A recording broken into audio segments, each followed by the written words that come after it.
Man, shout out to Beyond Beats and Culture. Welcome to another episode of Beyond Beats and Culture. I'm your host of cultural commentator, Chase the Dark Sage, here with my co-host. T.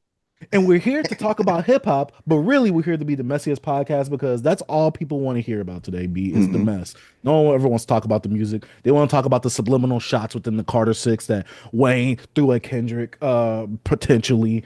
At Jay-Z or something too.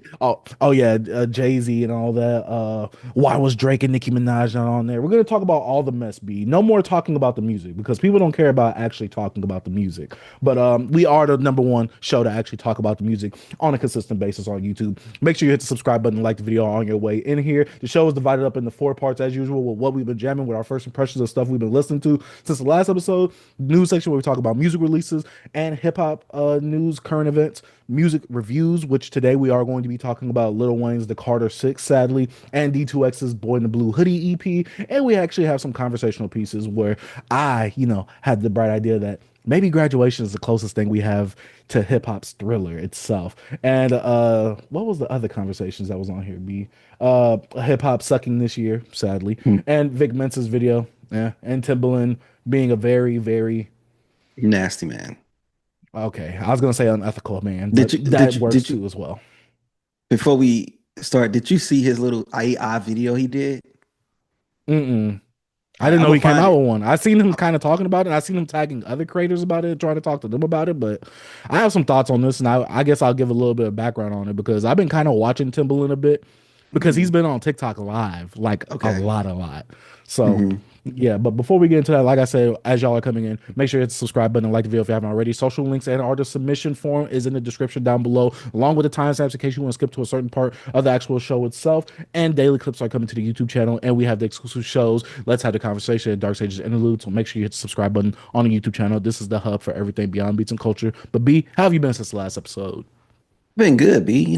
Been trying to like engulf myself into music, man. I listened to a good amount of albums this week. I'm not gonna talk about all of them because one of them I kind of want to do a video about. I just want to do a little research on it more. But yeah, man, I've been all right. I ain't been too like I ain't gonna lie. Sometimes your boy just be kind of a little like nonchalant about life, B. It's just like you get into the routine and you're just like it is what it is. No excitement, no nothing. And then also music's in a funky space right now, mainstream wise, no substance. You know what I'm saying? We might talk about that one day. Oh yeah. GNX brought that back though, B. Yeah, he brought it back. Yeah, you're right. King Kenny, he did it. But other than that, man, I'm all right, B. What about yourself, man? How you feeling? I've been all right. I've still been in that little 80s/90s funk era of R&B or just soul music in general. I've been getting into a routine of things, especially with the newer job that I got. And vinyls, a lot of vinyls have been releasing, exclusive ones, newer ones, represses, and all that type of stuff. Some stuff is actually not coming in, and I'm just happy about that to get my physical merch because I like to buy the merchandising. I like to support the things that I actually love itself. But yeah, I've been watching more Michael Jackson stuff, which that will be talked about a bit, I guess, in the What We've Been Jamming section. But yeah, man, I'm just I don't know what it is, B. There's just something special about that man that just doing more research, him getting me more in that pop bag, even though I've only been listening to him a weekend in that sense. But yeah. But besides that, B, what have you been jamming since the last episode? Hey, like I said moments ago, man, I've been jamming a little bit, man. So the first album I want to talk about is by McKinley Dixon. Came out this week called Magic Alive. I think this is a really good project. Really love the production on this. And I think the premise is like he says it's a lot of storytelling in this.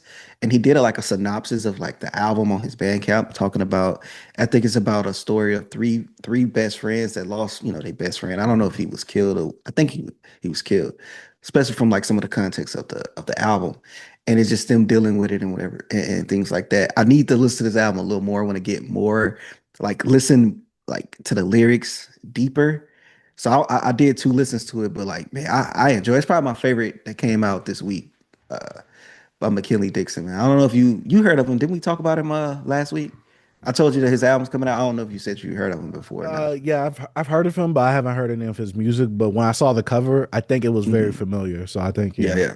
And I Very like the similar. cover. Yeah, I like the cover too, because it has the guy with like the halo, but the halo is kind of like, and I just love the art on this, man. And I think like production wise, the performances he had on here with the features, like he had Geis on here, he got Quayle, Chris, Pink, hey, Pink Seafood had a really dope verse. Ice Cold Bishop. A lot of stuff has like have to do with like family and things like that. Oh, Taylor Banks had a dope verse. But man, standout was a lot of he was doing his thing, man, telling the story and rapping, bro. And just this production. I really love the production on this. Oh, blues on here. Like he has some dope features, bro. We're outside, rejoice, rejoice. I love that song right there. It's kind of like a what they call them, like it's like an interlude in a way. It's not an interlude, it's not short, but it's a lot of instrumentation and it goes into like a chant pretty much. Like put you in the middle of the album and kind of like bring you back up, you know what I mean? And it goes to another part of the story, man. I really enjoyed this. But if nobody haven't checked this out, this the album. I know y'all spent so much time on the timeline wasting y'all time with hate and negativity about the Carter 3 when we could put all that energy into some good music. Carter Uh, 6. I mean, Carter 6, my bad. Dang, I was thinking of good Carter stuff, my bad. Yeah, I But know. if I y'all know. would, That's why I had to correct that. I would have let it but slide if it was anything other than that. but all I hate on Carter 6, man, it's some good music out here, man. It's always been McKinley Dixon, Magic Alive is really B, dope. would you say that it has substance? It has a good a lot of substance in here. Hmm. Okay. So Okay. yeah, I thought substance was missing, but okay. Okay. but that's what they say, B. Mhm. What you got, B? Okay. Like I said earlier, been in that Michael Jackson bag. Listen to Thriller a lot last week. I listened to Thriller a lot this week. So I had to go back to Off the Wall because I'm like, I always like thought Best Off the Wall album. was a better cohesive album than Thriller. And I'm like, dang, Off the Wall, man, you're just too good. Michael Jackson has them disco bags, the little funk groove bags, Hmm. those slow ballad R&B bags. I'm like, oh, like how could we like this is the album. I could understand why Mike was mad. Like, yo, like y'all wasn't effing with that though. Like, come on, like Hmm. that's my best work. All right, I'm gonna throw something on y'all now with the Thriller. And so going back to Off the Wall, man, songs like obviously a lot of stuff that we know, like Don't Stop Till You Get Enough, Rock With You, Off the Wall, the actual title track, and then some of the ballads like She's Out of My Life. Oh my gosh, Girlfriend, it's the Falling in Love. These songs are just beautiful. B, working Yeah. day and night. B, I'm Hmm. over here at work listening to this album. I couldn't stop. B, I just had to get my groove on it a little bit. B, like I couldn't stop. Like, it was Big Mike. What are we doing? And this is Black Mike. Like to me, there's a very He big said separation Black between Mike. there's a very big separation between Black Mike and White Mike because like I said, I was watching that documentary and I didn't know that his first appearance of him, bleaching his skin was in the Hmm. Bad music video. Obviously, we wasn't living at the time, so how am I gonna Hmm. know that, right? But to think about that, you like, okay, this man came out with Thriller. He's Hmm. coming out with a new song. You see him with that white skin, you be like, what the F just happened? You be Did like, yo, they this gotta be cosplay. What is this? What is did, this doing? do they talk about the skin disease he had? Any much? It didn't go into detail, but obviously, since I already knew that beforehand, I Hmm. kind of like put the details in there, but it didn't talk about it. It more so focused on the actual music Yeah. aspect itself rather than the actual personal life stuff. Like, Right. they didn't really talk about or dive into things because it was different. What it is this guy, he makes different videos on the actual songs from these albums, Mm-hmm. and then he'll put them together as like, oh, the documentary of this album. But really, it Mm-hmm. was just a whole bunch of videos that you did on single songs, the videos and the actual song Okay. making process and stuff like that. So yeah, like I already knew he had the vitiligo or whatever, but Hmm. when it was talking about, oh, this is when he first debuted with that actual new look, the whole little biker jean Hmm. thing, whatever he was happening. But yeah, overall, Off the Wall, going back to that, I want to make a video of like, is this one of the greatest like three peats in music history? Because when we think about it, Off the Wall, Thriller, and Bad, in terms of like how monumentous Michael Jackson is as a name, these are the albums that people look at like, okay, these are like hits. Like these are the Hmm. ones, right? But yeah, Off the Wall, Michael Jackson.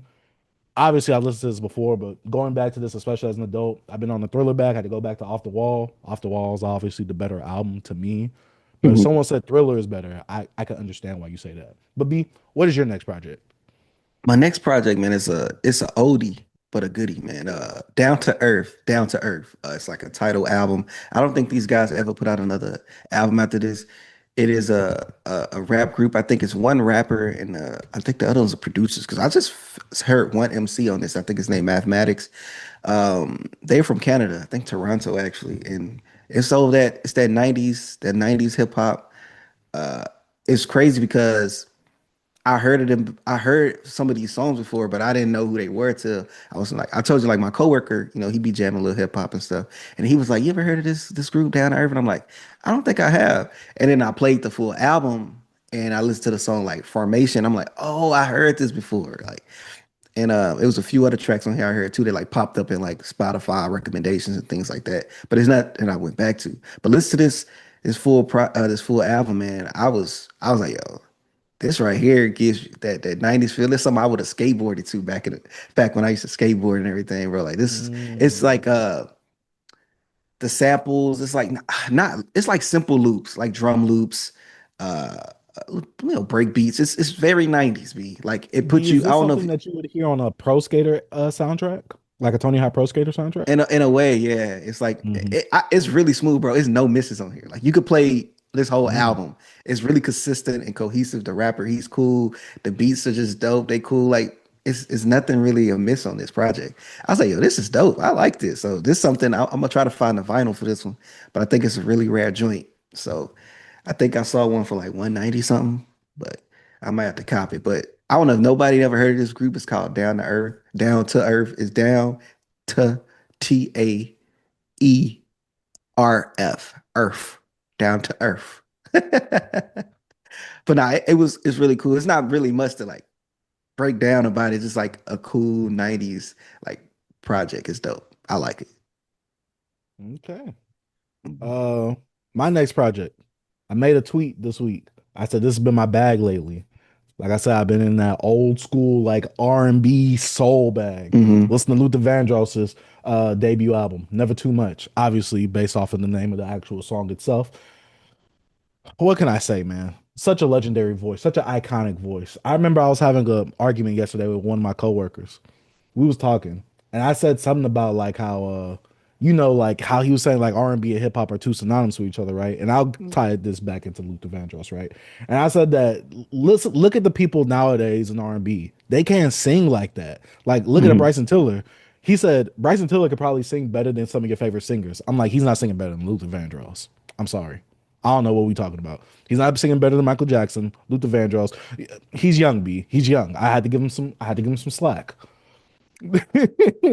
He's young, Yeah. so especially with like I said, this week I've been listening to a lot of soul stuff. Listening to Hmm. Luther Vandross, his performance on Never Too Much, especially with songs like Sugar and Spice, She's a Super Lady, You Stop Loving Me, and then the cover, A House Is Not a Home. B, we don't have voices like this in R&B anymore. We don't have these soft ballads like that in R&B anymore. If we do, they're like toxic.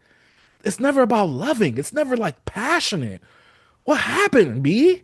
I don't know. Just going back to this, I know like we're gonna talk about it later. How like hip hop's been this little funk lately. R&B ain't hitting the same.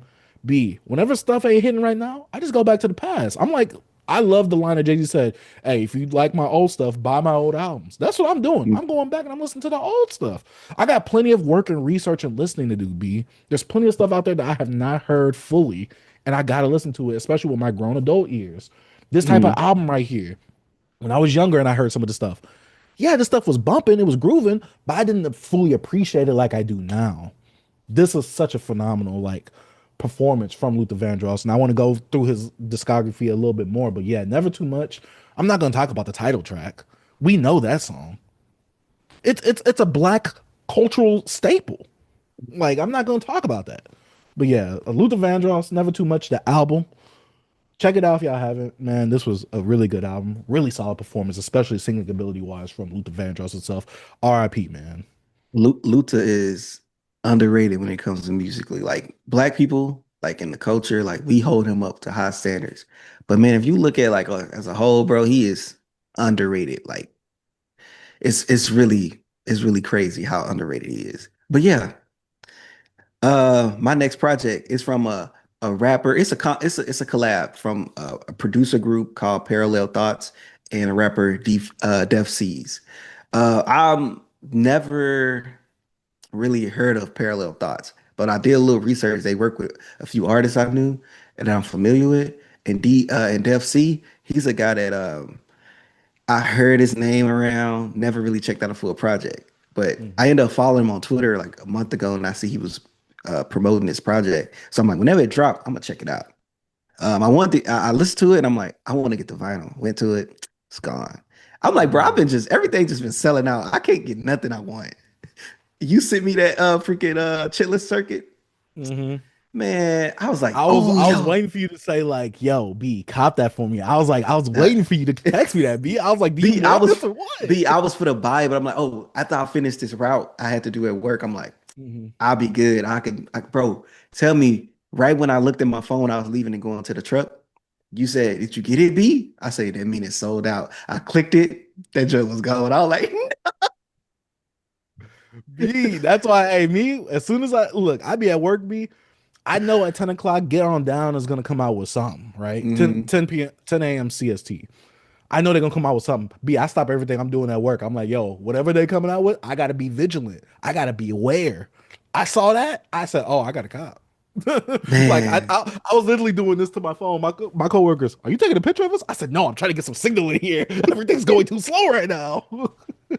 I was so bad I didn't buy it. But back to the album by Def C and Parallel Thoughts. It's called Other Blues. And Other Blues, the subject matter is like he's he's speaking on like the troubles of like a regular man, pretty much. He's a rapper. He haven't really been rapping for years, but he ain't really technically made it. You know, he has a song called Chicago Famous. Like I'm not even Chicago famous because I think he's from the area. He's from like Illinois. And he has a song called Broke when he's speaking on like how broke he is. He was like, I'm so broke, I stand on my money, I'll be buried alive. Like he has like a really unique voice. Like he's I think he's Jewish. He's a Jewish rapper. Really his voice is I think it's real dope and smooth on these beats. And the production kind of gives you a familiar of like they kind of get into the hip hop bag. They can get dark and they also can get like make you feel like it's a live instrumentation. Like if you know who Manahan Street Band is? You know the No. song Kid Cudi Solo Dolo? Do, do, Yeah, of do, do, course. do. Yeah, yeah, of Mr. course. Solo Dolo Dolo. They Dolo. actually produced that song. That's Manhattan Street Band. Oh, okay. Um, but I think it was the song was it Broke? Broke kind of gave me that feel. I'm like, dang, they vary with the production and they handled all this.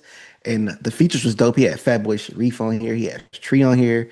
Like Fatboy's dope. I don't know if you ever listen to him, but he's a little menacing, you know what I mean? And then Tree is just dope. He's Chicago, but he give you that southern feel, that voice. Like Tree, I think you would like Tree. Like he's like a Chicago guy. He been rapping for a while. He's like it's another Chicago underground guy. I cannot think of his name right now, bro. I don't know why I'm blinking. But anyways, I think this is a really dope project, bro. There's something that'll be in rotation for a bit. It's called Other Blues by D. I mean, I always saying D. Def C and Parallel Thoughts. I think it's dope, man. Check it out. Okay. I gotta ask, how do you be hearing Mhm. about this stuff? Uh, so with me, I'm already in the underground community. So a lot of people that I follow, a lot of people that subscribed to on YouTube, Twitter, I'm just engulfed into the community, B. So Mm. so I'm just gonna know. It's some other stuff I might talk about too that's a little underground, but you just gotta be in the mix, B. Not, it's two separate undergrounds. We talk about this. We got the young underground and you got the old underground, you know what I mean? Mm. The real underground, what I Look, say. the The traditional traditional underground, the YN underground. facts. Like they underground wants to be like mainstream. Cause it's Hmm. like this before we get into your next project. You remember like how we could say, yeah, Kendrick Lamar, J Rock, Big Sean, when they was in the blog era, they was like technically underground rappers, but they Hmm. had mainstream appeal. You know what I Hmm. mean? Hmm. So I feel like the new underground is kind of like that. But they have a different sound. They not the traditional mainstream sound. It's this rage Hmm. sound or like this jerk beat or whatever they say. Hmm. But it can go into the mainstream with the appeal because they're not talking Hmm. about something that's out of the ordinary or nothing like that. But yeah, I don't know. But yeah. No, I agree. I agree. Hmm. I think that they're kind of way more known, especially with the kids now. Hmm. For the Hmm. kids, that's their blog era right now. That YN Right. under. Yeah. So yeah. But my next project, Whitney Houston's self-titled album. Whitney Houston. Told you, He in B. his bag. I told you, B, I was in my bag this week. Went back to this album because I was like, yo, because I was looking at a list of albums that were like some of the best selling albums at that time, obviously by black artists. And I saw that Mhm. Whitney Houston self-titled on there because I was like, okay, I want to listen to a Whitney Houston album. I just don't know which one. And they said that this one was like one of the best selling ones and also was like rated pretty highly. Going into this, we don't have voices like this anymore. B going into this, I was like, Right. yo, I'm loving everything in here. Obviously, there's some nostalgic songs on here. Saving All My Love for You, How Will I Know, You Give Mhm. Good Love, Thinking About You, Someone for Me. Very nostalgic songs, especially towards black culture itself. Whitney with the bald fade happening on the Mhm. actual cover itself. Beautiful Like what? cover, bro. Yeah. No, there's nothing wrong with it. But when you think of Whitney Houston, I'm thinking of her with the Oh yeah. wigs on, right? Yeah, yeah. So seeing this, I'm like, okay. And back then, sometimes having a different cover or the cover art itself was a statement itself. Like, what is this Hmm. supposed to be symbolic to? And so having this album right here, mm, God dang it, B. I just miss these Hmm. slow ballads in R&B. We don't really have them like that anymore, B. Going Hmm. back to people who could actually sing, actually do these ballads and touch your heart a little bit, pull your heartstrings. Hmm. I'm like, oh my gosh. And then we know you got your boy Jermaine Jackson on here with 2 features. I'm like, all right, Hmm. Jermaine. Where's that boy Michael at? You couldn't have pulled him to the side like, yo, do some ad-libs or something. What are we doing? But yeah, overall, I had a really fun time with this album. I think I listened to it over like twice. Back then, these albums, especially with them having solo songs on it, less than 12 to 13 songs, less than 50 minutes. I'm in and Hmm. I'm out. Perfect. I loved it, B. It didn't go on too long, just like a lot of these albums nowadays. I hate when artists play the game. Make art like this I intentionally. Yeah, we complain about it, but just now thinking about the whole era we in, bro, and just I understand why they do it because they not getting no money. Yeah, I do too. I mean, we could Yeah. talk about that. I'll talk. Yeah, We'll we're gonna talk about it. Yeah. to the thing later on. But yeah, Hmm. Whitney Houston's self-titled album, Whitney Houston, not just Whitney, like Whitney Houston. That's the name of the Yeah. album. Really good, really Those solid body. I think Whitney and Whitney Houston's like her two albums that's like essentials, you know? Hmm. Yeah. Yeah, because when I think about Whitney Houston albums, those are the two albums I think about. Is the one with Hmm. like I said, the bald fade, and then the one where she Hmm. has like the big old poofy Boy, hair. boy Just said she had a ball crazy. face. I mean, well, let me see what she got right here, B. And then they're not a Caesar. Nah, that looks like an even all around, B. I'm not It's gonna even lie all to you. That around, looks like an bro. even all around. Unless she got her hair slicked back into a ponytail, that looks like an Nah, even yeah, all around. That looks like what I get, they B. should have hit her with a taper, B. You know what I mean? Taper it up on the sides. Hey, B, now you get me on no album. Well, back then, B, they didn't know what edge ups were because when we look at Luther Vandross, it's never too much Hey, cover. now, He hey, didn't come have on, no edge man. up. B. What we doing? Fire music though. If you ain't got no All edge right. up, you gotta come out with some fire music. So, Hey, us blacks, bro. We had all type of hairstyles, bro.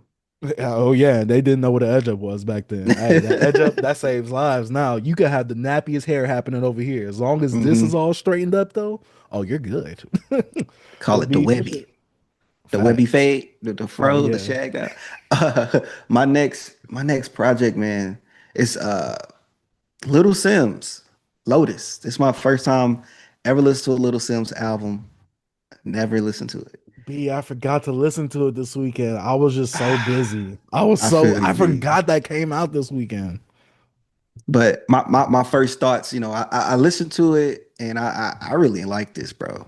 The production, the fusion of like punk, hip hop, R&B, jazz, the vulnerability.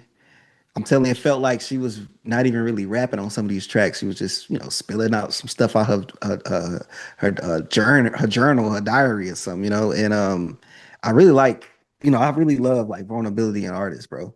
And I don't know, I'm not familiar with her other work, so I probably have to go back. But this Mhm. made me like, hold up, I thought they'd be glazing. Mhm. I mean, But they now do, she, they do, now but she's dope though, man. I really like this, man. Especially production. You got a good ear of like making a cohesive and very coherent with the subject matter and the theme of a project. And I Mhm. felt it. I'm like, this is I'm brought into this world she's creating. And it kind of like from the cover, it has like a lotus, has a flower in the dark, and it's just like all this darkness, you still can get, you can get some greatness, some beautiful out of the dark. And that cover was just so dope with that. And man, I like this, man. That's all I can say. I need more listens to with this one. So B, I gotta ask you because we Hmm. kind of talked about this before because I talked about a Little Simz project on the channel before, and I want to listen to Right. that album. Hmm. Did the voice throw you off? The accent more so? Oh, it's my bad. I gotta pick up my ring. No, no, you all good. So the voice, it wasn't, it didn't really throw me off as much. It depends on like what type of artist you is and what type of production you on. Cause like listen to like UK Grime can really throw me off to be honest. But her being on Mhm. this type of production, I kind of can comprehend and like hear what she's saying. And it didn't really throw me off too much. But I ain't gonna lie, it is some artists that's in the UK that I can't really listen to. Because sometimes that accent with the production sometimes it can get me. That'd be like mostly the grime stuff. But like I like Skepta. I like it was a group I used to listen to called I think it was called Black Hawk. That was from the UK. They was so dope, but the production Mhm. was so mellow and jazz, and they rhyming and get in their pocket, but it just sounds really good. Another one is freak, I just blanked. But it's some UK artists I actually listen to. But Gigs? nah, nah. This is guy, he's an underground guy. I just can't think of No. his Apex, Lord Apex. Mm. I remember him back in the SoundCloud era too. But you give me some smooth, good production. Like that one song Young, I remember people kind of like making fun of the music video on Twitter. And then I actually heard it in the album and just that punk element to it just got me into it. And I like how she attacked it with the, the charisma and everything on that, man. I like this, bro. You know, she's dope, bro. And I want to Okay. listen to it a little more. And I love the one project the one I said project, the one song she had. I don't know who was rap. I don't know if it was Cash or Rich 32, but it was like about two siblings, like one of them being off on the road. Like I think it was a musician, and then it is Simz played the sister, the sibling that's at home with her mom. They dad passed, and the mom's been having a hard time. She's sick, and she's taking care. It's just having this back and forth, like the siblings have as your parents get older, and who's gonna take care. It was just dope, and I was like, dang, I really like this. And I don't know uh if it was kind of supposed to be opposite, like her brother's probably in the position that she was rapping from, and the brother was rapping from the position she's probably in. And it's like her Mm. reflecting on what she's dealing with and her another side and her voicing the side of like her other siblings that probably feel that way. And I was like, oh, this is dope. I like this.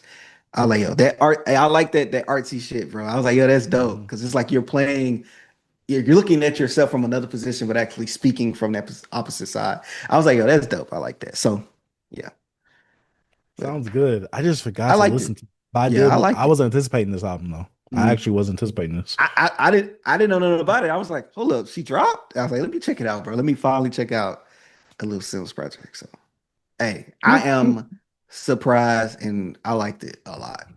I'm glad you Shout enjoyed it, out, B. I yeah. liked her other album, her Mhm. the black and white covered one. And then you talked about her EP she put out last year, right? Did she put out an EP last year? Yeah, You it talked was a about. yeah, it was an EP. It had a lot of different sounds and sonics to it. You could Hmm. tell that she's just like, oh, I wanted to go over some varied stuff, and Hmm. she put it out. So that's why I didn't grade it too hard. It was Right, just right, something right, that she was probably having fun with. But there was some right. dope moments on that EP itself. Yeah, Mhm. Lil Sim's Lotus, dope album. All right. My next project. I don't know why. I was listening to the Luther Vandross album, right? Never Hmm. Too Much. And so I heard a song in there. And I'm like, oh, I remember Pimp C sampled this. And so I was like, but I thought Pimp C sampled this song. So I went to Jay-Z's a Hmm. week ago because Pimp C kind of did an interpolation of that because Pimp C was supposed to be on that song a week ago with him and with Jay-Z and Too Short. And I'm like, I looked at the sample that was on a week ago and I saw that it was an Isley Brothers sample. And I'm like, all Hmm. right. Obviously that was probably one of the first times that Jay-Z sampled Isley Brothers. He's done it before. I mean, he's done it after that on the same exact album. So I went to the album that sample comes from because the song was Ballad for the Fallen Soldier. So I listened to the Hmm. Isley Brothers Between the Sheets. Hmm. Jesus, man. Dun, dun, dun. Oh man, I really enjoyed this album Hmm. too, B. Now it does have instrumentals at the end, so I just didn't listen to those, obviously. But going through the actual album itself, oh man, the production to me holds up. Ronald Isley's performance on here, as usual, holds up. And obviously it has some, very iconic songs slash samples that we know from this, like Between the Sheets itself, Ballad for the Fallen Hmm. Soldiers. I forgot the one song that Was the one song? Oh yeah, it was Between the Sheets itself. But yeah, just coming to this album right here. I enjoyed this as well. Like I said, I was in that 80s bag, B. Like I was Yeah. every album I was listening to, I'm like, oh yeah.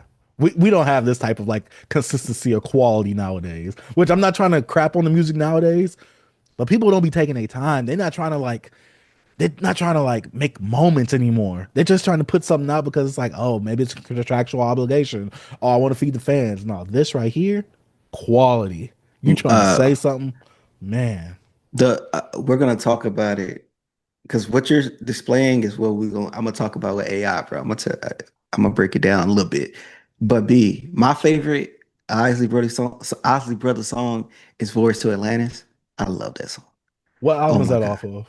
it's probably on like I just know it's a single. I don't know what album is on it. I know it's on like they greatest hits, but I don't know Hmm. what exactly what album is on. But "Voice to Would Atlantis" you? it's in the I think late 70s when it dropped.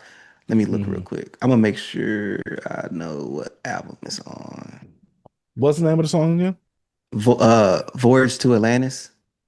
Oh, it's on Go for Your Guns.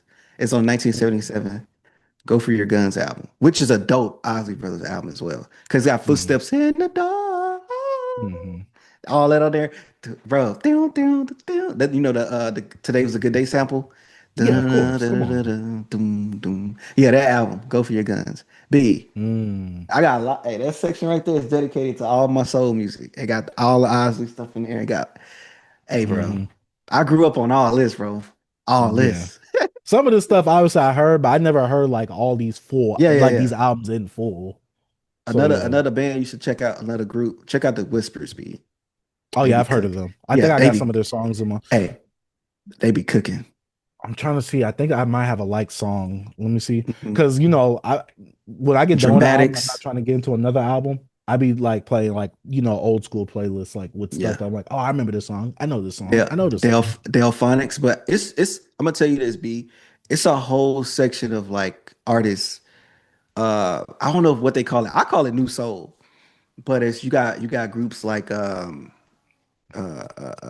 can't I'm blanking right now, bro. It's a mad it's what's the I don't want to say Silk Sonic because I feel like I'm gonna get killed for that. nah. Oh my God, I cannot think. You know the song "Can I Call You Rose"? Can I call you Rose by who? Can I? I can't think of the name of the group. I'm about to look it up right now. But The Sacred Souls. I think you've the talked Sacred about these guys Souls, yeah, before. I probably have. Yeah. Yeah, the Sacred Yeah. Souls. Uh-huh. So so so a lot of these people, it's a lot of these groups like the Sacred Souls, they actually make like new soul music. You Hmm. know, one of my favorites is a group, they out of Louisiana. I cannot think of the name of it right now. Guys, we don't prepare for this stuff because what we've been Nah, jamming, we surprise each other with each of the stuff that we've been jamming. So, yeah, there's just stuff off the dome. I mhm, can't think of the name of the group. B. I'm sorry, man. I'm sorry, guys, but they got some dope stuff, bro. But it's a lot of groups like this, B. But they mhm. they actually new artists, but they dope. But Yeah, they I think just I make listened they. to like two of them last year. I forgot their Mhm, names though, but they're in my library somewhere. I could pull up the albums. But I think I talked about it in what we've been jamming though. So mhm. if y'all want to listen to that stuff, like y'all could go dig. Look, y'all could Yeah, dig in the crates of the YouTube playlist. yeah, man. I'm my bad, man. I'm not prepared, but I just No, no, you good. We don't know what we're gonna listen to. I know it's just sometimes, bro, in my head, like I have all this music and I can't even think of the Hmm. name of the group right now, bro. It's just killing me, and I love that group. I can't think of it. But yeah, to go back to it and to summarize it, Between the Sheets by the Isley Brothers, phenomenal music. God dang it. But Mhm. B, what's your next project? If you My have a next, next project. I have one more project I'm gonna talk about today.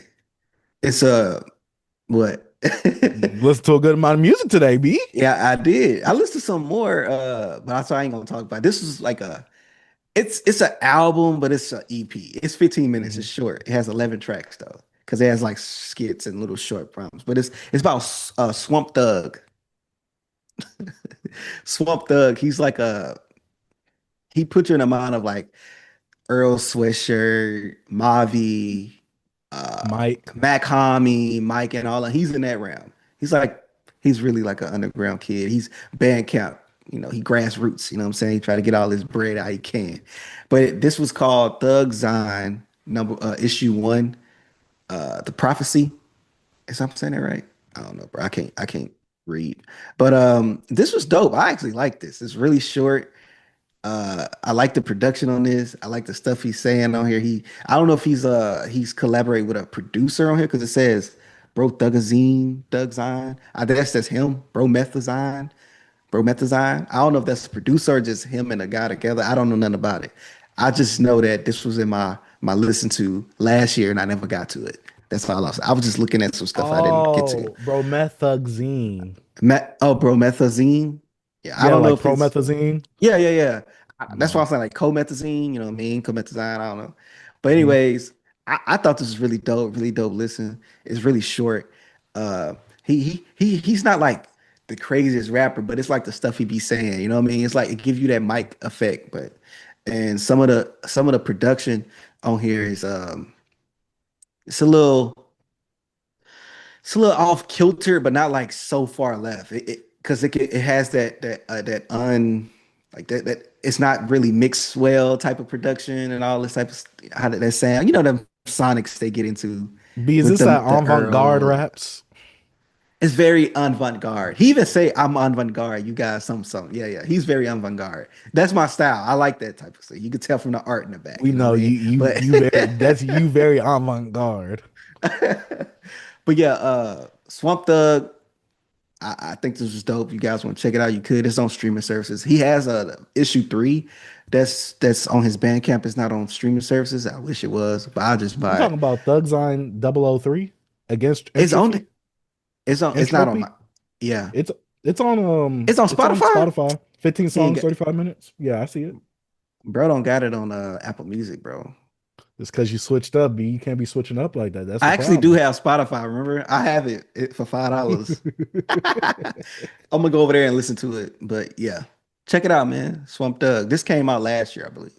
It's an older album, so but still dope. Never too late. You know what I mean? And that's my Yes, sir. final project, B. That's what I'm gonna give him this week. Okay. I'm gonna Mhm. go through some quick hits then. I listened to R. Kelly's R album. I went to listen to it again. This isn't my first time listening to this full album because I've listened to it Mhm. a few times before. Double disc album. This album definitely has a very long runtime. It's about 2 hours, I believe. But it is a double disc, and this is R&B for back then. R. Kelly, the genius he is, has some of his hit songs on this album as well. I've been looking at lists to see like where other people rank this album right here because I like the music, I enjoy the music, but I know that this isn't R. Kelly's best effort. I still think Chocolate Factory is. I haven't fully heard TP2 yet. And I know it's very taboo to talk about R. Kelly, but god dang it, I'm talking about the music. I'm not talking about the man himself. Mhm. But yeah, going back to R, while the album runtime is very lengthy because it is a double disc album, I still found myself enjoying most of the songs on this album right here. And this is one of those albums where dang the track listing, dang the sequencing. It's just good music. R. Kelly just makes Mhm. really good R&B music, especially with him having hip hop influences, him rapping sometimes, him having flows like Notorious B.I.G. on here, having features from like Little Kim on here. It's just a hodgepodge of like hip hop and R&B to an extent, but obviously it has that real good R&B and R. Kelly's vocal performances as usual good, especially since this was in the 90s itself. When a Woman's Fed Up is one of the singles off of this album itself. But Mhm. after that, exactly. Classic track B. Sorry. Black staple in a staple in black cultural music. Mhm. Uh next single I want to talk about is from Andy Cypress. We actually reviewed his album last year and I really enjoyed it. And I saw on Twitter that he was sharing that he has a song with a remix with West Side Boogie on there. That's your boy. Mhm. So I went to listen to it. I'm like, dang, you did not disappoint me, Andy Cypress. I'm actually not trying to. I'm actually anticipating your next project itself. But yeah, Shield remix. Andy Cypress gave a really good I mean not feature, a really good verse. As usual, he's coming through with the flows that I really do Mhm. enjoy. He gets in that pocket that I really enjoy. The instrumental itself was smooth, and Westside Boogie gave a really good verse as well, feature verse. So Side. check out Shield remix if y'all haven't, and make sure y'all check out our review of Ember 2 by Andy Cypress and go listen to that as well. And my last project I want to talk about a little bit, not too much. Benji Blue Bills, Out the Blue. This is a collab project with Benji Blue Bills and Benny X, who is the producer for Yeet. He's produced for Drake. He's produced for Freddie Gibbs. The reason I listen to this is because I really enjoy Benny X's production, especially during this rage era that we're in of hip hop itself. And production wise, Benny X was all the way there for me. Benji Bluebills, to me, it's like when you playing a video game and you got the main character that does the main missions, but they're not really that much of a character themselves. Like they don't have a personality. It's not going to be your favorite character. They're just a vehicle for you to do things in the video game. To me, that's what Hmm. Benji Bluebills. That's the best way I could describe him on this project. Where it's like, you got me there and you're flowing on this production, but if I would have had someone like a Yeet on here, or maybe like a Playboy Cardi on here, I would have Hmm. enjoyed it a lot more. I gave this a 3 out of 5 because Benny X's production on here. I never heard a fully produced Benny X project. The closest I got into that is Yeet. So with this project right here, I'm like, dang, I really like Benny X's production. Benji Bluebills, he's cool. He has some moments where it's like, all right, you're showing personality here. Like when he prank called one of his friends that's a girl, and she got super bad, super pissed, and then he was like, "Yo, I'm just playing. I'm recording this for a song." Like I'm like, all right, that was kind of like cheek and tongue, but besides Right. that, I thought Tongue it in was, cheek. yeah, tongue in cheek. But besides that, this is cool. Like to me, it didn't really do much for me. This is in that vein of like that Playboy Max project that I talked about last week. So if you want some more rage sounding beats, some really cool and smooth production as well, especially from Benny X, make sure I go check out the Blue by Benji Bluebills and Benny X. But that is it for what we've been I, jamming. Oh, well, go ahead, B. I, What? I wanted to I've looked up the group and I blanked on, but it's the Rand Jones and the Indications. Super dope. I love them. They got a new album coming out called Flowers. But yeah, Mm. just check them out. Really, and then it's two singers. You have the vocalist Duran Jones, but he's more soulful. Then you got Aaron Fraser. He's like, I think he's Hispanic, but he has more of that falsetto, that lighter voice. And he actually has an album that he put out like a few years ago that's really dope as well. Really dope group, man. Check them out. Thank you, B. I Hey, I appreciate want that. them to play at my wedding, B. I was like, man, I'm about to. Hey, you about to go ahead and book them? Hey, go Nah, to the yeah. management. I was about to be. I was thinking about it. Shoot, they fired, bro. Hey, Yeah, thank you, B. I appreciate that. no problem. But that has been another segment of what we've been jamming. Let us know what y'all been jamming down in the comment section down below. But now it's time to get on to the hip hop news section of the show where we talk about music releases and announcements and news and current events within the hip hop space itself. But let's go ahead and talk about the music releases and announcements.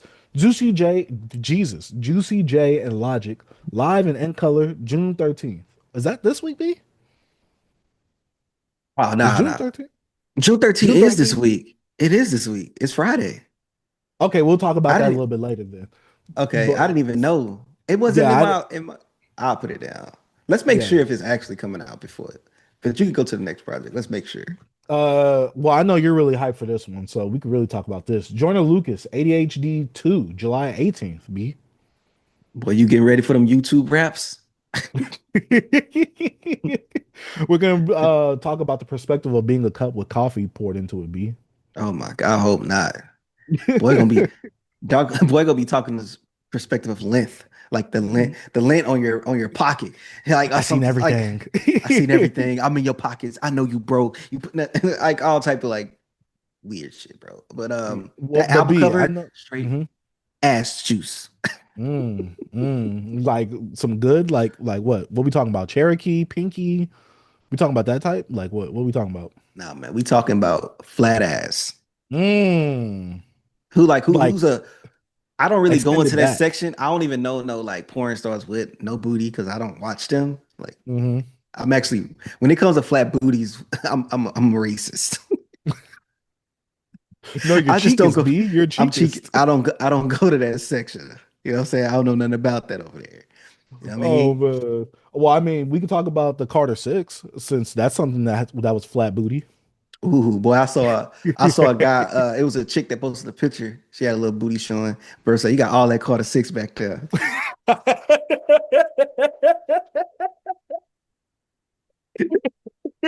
I almost stole his tweet and like remixed it a little bit because it was a Uh-huh. girl that posted. I was gonna be like, I see you got Carter six playing in the background, but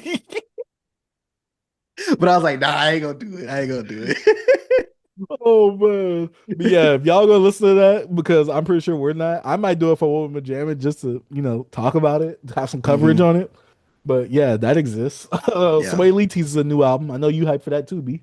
I'm not. I don't know. I'm just not the biggest Sway Lee guy. I like the what's that one joint we used to love though? Where it took it off streaming service. Him and Trippy Red. How that joint go? What was it, That joint. 666? Yeah, that joint. It was like Was that green. I the remember it had like green on it. It was that song was fire, bro.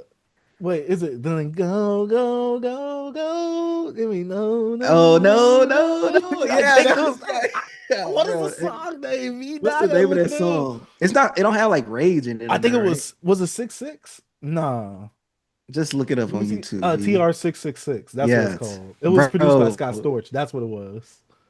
Hold on, bro. I can put that on my YouTube, bro. I ain't heard that in forever, bro. Hey, same, but B, Oh hey, my when that came God. out, that was like the perfect. Hey, We don't know what happened, B. It was yes, like, well, bro. hey, that song was heat. But That's yeah, crazy.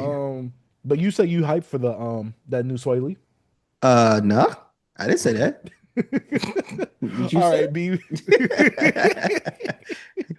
B, go ahead and let us know what's dropping this week. Ew, I already see Man, some see a few things that's disgusting hey in man. here. It's you say you see a what? A few things that's disgusting in here. Okay. Look, I'm gonna start off first. If you guys love Travis Scott and y'all love that Barcelona concert, it's dropped on Spotify. If y'all want to check that out. That's how light of a week we have. We got Slick Rick. We Talking got about a Slick Rick. live performance. We got Slick Rick rocking Victory. You know what I'm saying? He gonna do his victory lap, the OG Unc raps, Grandpa raps, Slick Rick, the legend, We the Slick reviewing this, ruler, B? the ruler, I told yeah. you. And then the Lottie Dottie, American Hey, Gangster Party. Hey, I hey, told you. I didn't come by myself. I brought somebody.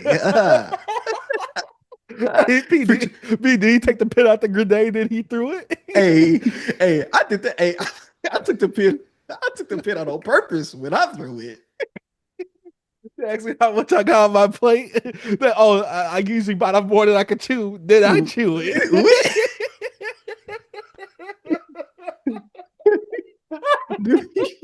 Why do we keep giving Slick Rick Wilson a threat? Bro, yo. So we got Offset Kiari. Is that Kiari? I guess the name of one of his I, children. I, I think so. We got Offset, we please stop yeah. attaching these albums to your children. Please Hey, you stop. know he want that full alimony, B. He want it Hey, all. that's spousal support. That spousal support. And we got Ty Dolla Sign, Tycoon. So what's that? I wouldn't name my album that. He going after the Tycoons, B. He going after the Coons, B. Hey, that's because he worked with. Hey, that's because he worked with Kanye West. B. Facts. You So, see the cover art too? yes, it looked horrible. B. But look at it, bro. Oh The man. Tycoon. Usually the coons be the people that go. He looked like he was a what you call it, like somebody got A locked up, felon. and then he had to go and infiltrate. A black establishment like that, like the freaking Black Panthers. Come on, man. B. You giving him too much credit now, B. You give him He's a too much credit. tycoon. This is a concept album, B. This is about him being a spook that sat by the door, B. Stop it. But I might that's what listen we to this, got. man. It better not be over an hour. I just know that. We gonna see, man. Boy looking like a fugitive on the cover, like you said. Did you say that? He Yeah. like a fugitive? Yeah, like when you Yeah. take the profile picture when you Yeah. getting when you getting booked at jail. Nigga is what they call him, public enemy number one. Facts.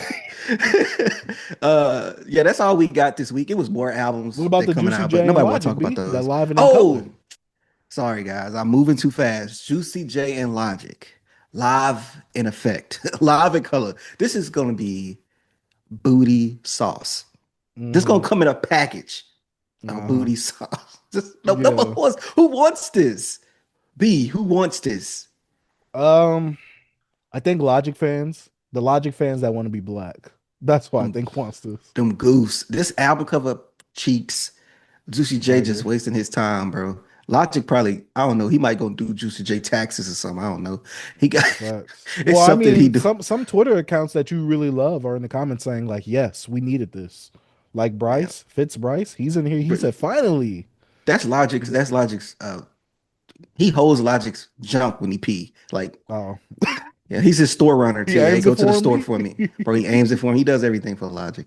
Most hip hop, Wost with the bunny rabbit emoji. He said, "Let's go." I Get know you him. really messing with that. B. I don't like none of these niggas, bro. It's 21 tracks. You don't want to hear 21 of those tracks, B? Nope. Bro, this like 21. Hey, 21 Reasons to Die. This is my 21st reason. Facts, bro. I'm good. I'm gonna check it out Yeah. just to shit on it, but I already told you I'm gonna be the reporter going to the wild forest fires.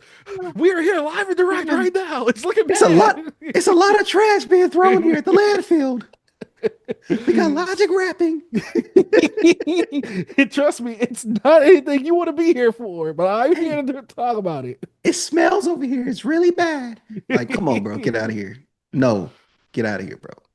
Uh, but yeah, that seems to be it for the music releases and announcements. So let's know what y'all are hyped for in the comment section. But now let's go on to the hip hop news and current events. Another light week, but Rodney Jerkins, aka Darkchild, will be inducted into the Songwriters Hall of Fame on June 12th. Clap it up. Not look, hit that company, man. 9-second applause. No, $7. Dark Yeah. Child. Yeah, he's written some stuff for Michael Jackson. Obviously, I forgot who else he's songwritten for, but that was the first name that came out of my mind because he wrote on some Invincible. I guess maybe Beyonce as well or Destiny's Child. I'm trying to see some other stuff. Whitney Yeah, Houston You say Rock my My World is the banger for Janet. Destiny Yeah. Child. If you had my love. Jennifer Lopez, Deja Vu by Beyonce, Telephone by Lady Gaga, Man Enough by Tony Braxton, You Love Me by As Long as You Love Me by Justin Bieber. The guy's been everywhere, man. He's a pastor. Well, his parents was a pastor. His dad was a pastor. Her mom was. But hey, that last name is sick. Jerkins. That's a sick last. Why it just couldn't be Jenkins? Come on. Facts. It was so close. But yeah. Jerkins. Excuse me. Shout out to Darkchild for that nomination or being inducted into that Hall of Fame right there because that is pretty dope. People don't realize that being a songwriter actually requires you to be a good writer as well. It's so crazy. Yeah. Wu-Tang is getting a new game announced. I believe it's like it's a multiplayer RPG game, and it's supposed to be presented by Ghostface Killer. I don't know what that means, but it said that in the trailer. A whole bunch of game trailers debuted this week, especially with Mortal Kombat, the new Marvel game, and this was among one of the trailers. I barely saw anyone talk about this, but I saw that boy Wario64 post about it on Twitter. I was like, huh, I'm like a new Wu-Tang game? I was like, I'm wondering what this is going to be like. Right. Because it's an RPG game, like what's the word? How involved are the actual members of the Wu-Tang? Because I saw like a mural of them like on some wall, like graffiti. But I'm like, and it says it's presented by Ghostface. I'm just wondering what that entails exactly. So, didn't they have a game back in the day too, like on Nintendo 64? the Shaolin Showdown, I believe. Something like that. I have it. I have it on Steam Deck allegedly. Yeah. Allegedly be. Yeah. It is a fighting game though. That's a fighting game. This is an RPG. So, I was about to say dang, my mind blanked. Well, this is what it is. Fuck it. I don't know the art style of the video game. B. Mm-hmm. You get your Switch too? You get a Switch too? Nah, I'm away. I'm away because there's no games for it that I really want like that. That's why. Yeah, You got one? Not yet. I'll wait too. I was about to buy it. And I was like, I don't need it. Yeah, I'm like, there ain't no games besides Mario Kart. I ain't in no rush to play Mario Kart. Yeah, I'm not in a rush to race. Like, yeah, like. But yeah, and last piece of news we have: Kendrick Lamar continues to make history. What was this about? I read some of this, but I'm like, okay, y'all are putting a whole bunch of other stuff in here. I'm like, so what is the actual thing that he's breaking record on? I think it's just Luther. He has the longest streak on the actual. Yeah, it's Billboard Luther. I charts think itself. he broke the his Not Like Us record with the R&B and hip hop charts as being on there 2 weeks across. No, yeah, it being on there 23 weeks past, I guess Not Like Us. So, but I was how like, though? Because Not Like Us was out way longer than Luther. But I guess at the spot it's like, oh, it surpassed it Yeah. at that specific spot. Oh, yeah, being at that okay. spot. That's what I think. Congratulations. Congrats to Kendrick, man. You know what I'm saying? Mm-hmm. I just, hey, B, slow music week. Yeah, very Like, slow news week. Look, B, when we start putting numbers in the news, that's how you know it's a slow news week, bro. Like, you want to see Kendrick break some records? Diddy actually threw a knife at Cassie? Or like, come on, bro. Like, it was like, I'm like, which one? We're grasping for straws right now. Facts. I'm not trying to talk about Diddy, bro. I'm about to say this might be one of the worst weeks in hip hop this year. Facts. I'm not trying to talk about Diddy and his trial and the things he done. I'm not trying to talk about DDG. I'm not trying to talk about Mm-mm. Offset. I'm not trying to talk about none of those nasty conversations that Twitter loves to bring up. But people claim that they hate those conversations. Why do But I they keep seeing them on my timeline then? facts, Why? Let's especially actually the get comment. back to the music. A lot of the commentator YouTubes, I don't want to talk about this, but I'm like, okay, you don't have to tell us you don't want to talk. Why talk about it? Like, come on, bro. Exactly. Don't post it. Don't talk about Yeah, it. they playing the game. They playing the game. Once they get that taste of Exactly. all that money, Oh, they can't stop. hey, would it be perfect, I B? I'm about to become somebody else. I'm telling you, bro. I'm just gonna. I'm like, yo, come on. That's my other side. Don't judge me Right. on that. That's my. I just want the money side. Come over to the Beyond Beats and Culture. You get the real me. Come on. That's fake. That's monetized. Want to be. I just want the money. Come on. That's a different side of me. Was it? You're grifting, B. Don't Yeah, that's grift. my. Yeah, that's my grift side. I'm not a grifter all day. I just grift over Oh. there. Oh man, but y'all let's think about this news that we have, which is very slim pickings. That's all I gotta say Hmm. about that. But let's go ahead and get on to the music section of the show where we talk about the music because a lot of shows really don't do that. We had a little light week this week as well. We talked about good amount of Hmm. stuff and what we've been jamming, but now we have two projects here to talk about. Shout out to the boy D2X, Boy in the Blue Hoodie EP, and sadly Lil Wayne's sixth installment of his Carter series, the Carter 6B. What would you like to start off with first? D2X, man. It's the shorter, sweet, and I know just we're gonna start off, I guess lighter and also on a good note, and then we'll go into the bad.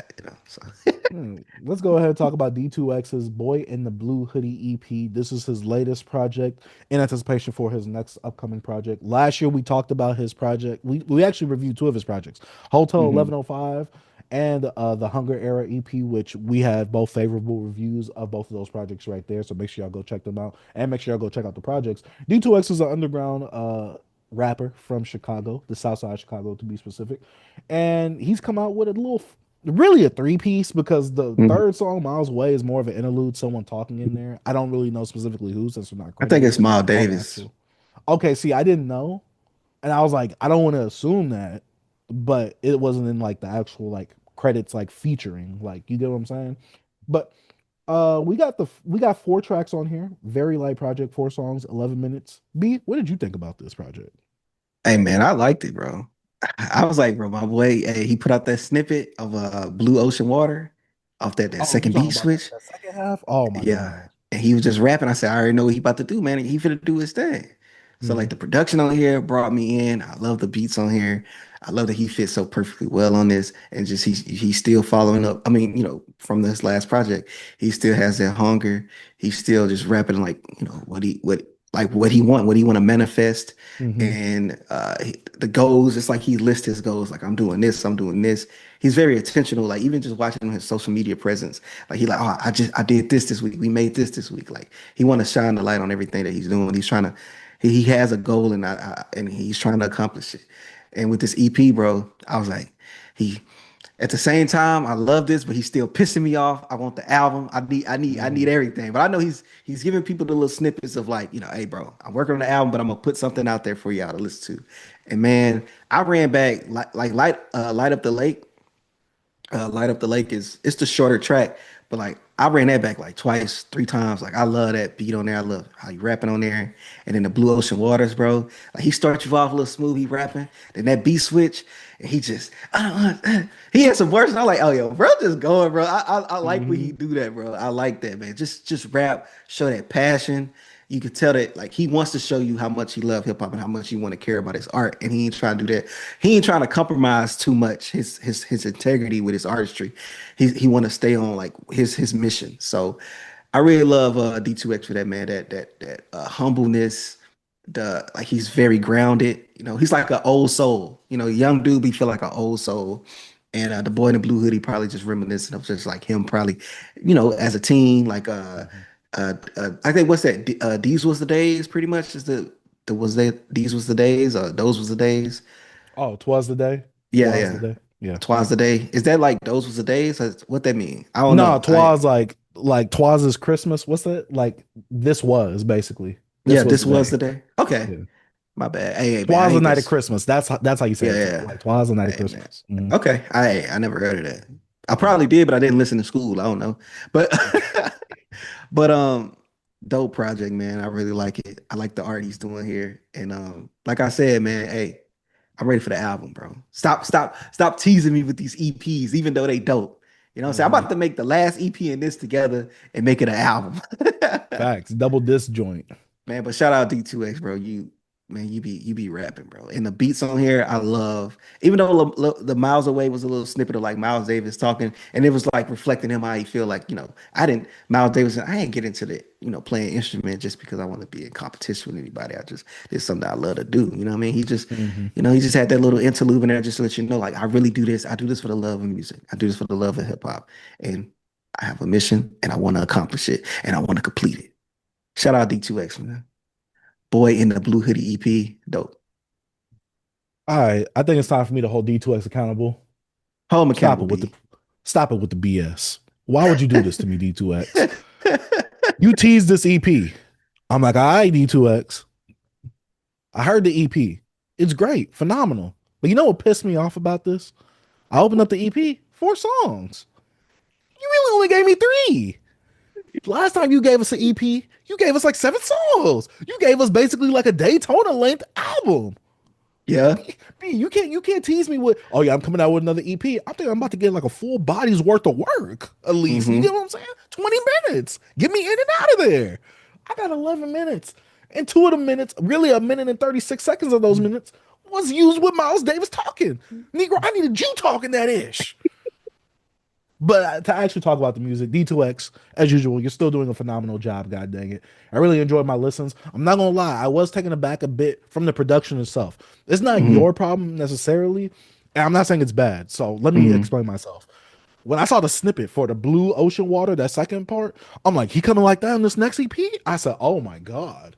When I heard the first song, Twas the Day, I'm like, all right, this is a smooth instrumental. I'm like, but I'm like, that wasn't that fire, passionate. I mean, while you are passionate, but that wasn't that flowing energy, because you came on this instrumental, you did your thing. You was rapping and this is the thing with D2X. He's rapping from a very humble perspective, a very hungry perspective. And I really enjoy that, because D2X is someone, when you listen to him, you can relate to him. He's talking about these goals. He's talking about where he's coming from, Southside Chicago. You look at the cover art. The cover art matches the actual music itself, which I do love, because the cover art itself is intentional. It's kind of reminiscent to like, oh, this is who I was. This is who I'm trying to become. I got these dreams. I got these goals. I'm aspiring to be a great artist. I'm aspiring to be a great rapper. And I respect that. Light Up the Lake, it has this like really smooth, jazzy like feel to it, like some jazz rap. It kind of brought me back to the Hotel 1105 production style that he had on that album right there. And I'm like, all right, not saying that it sounds like you're getting back to your roots, but it sounds like you're getting more reminiscent of that sound. And I did enjoy that, especially as someone who really enjoyed Hotel 1105.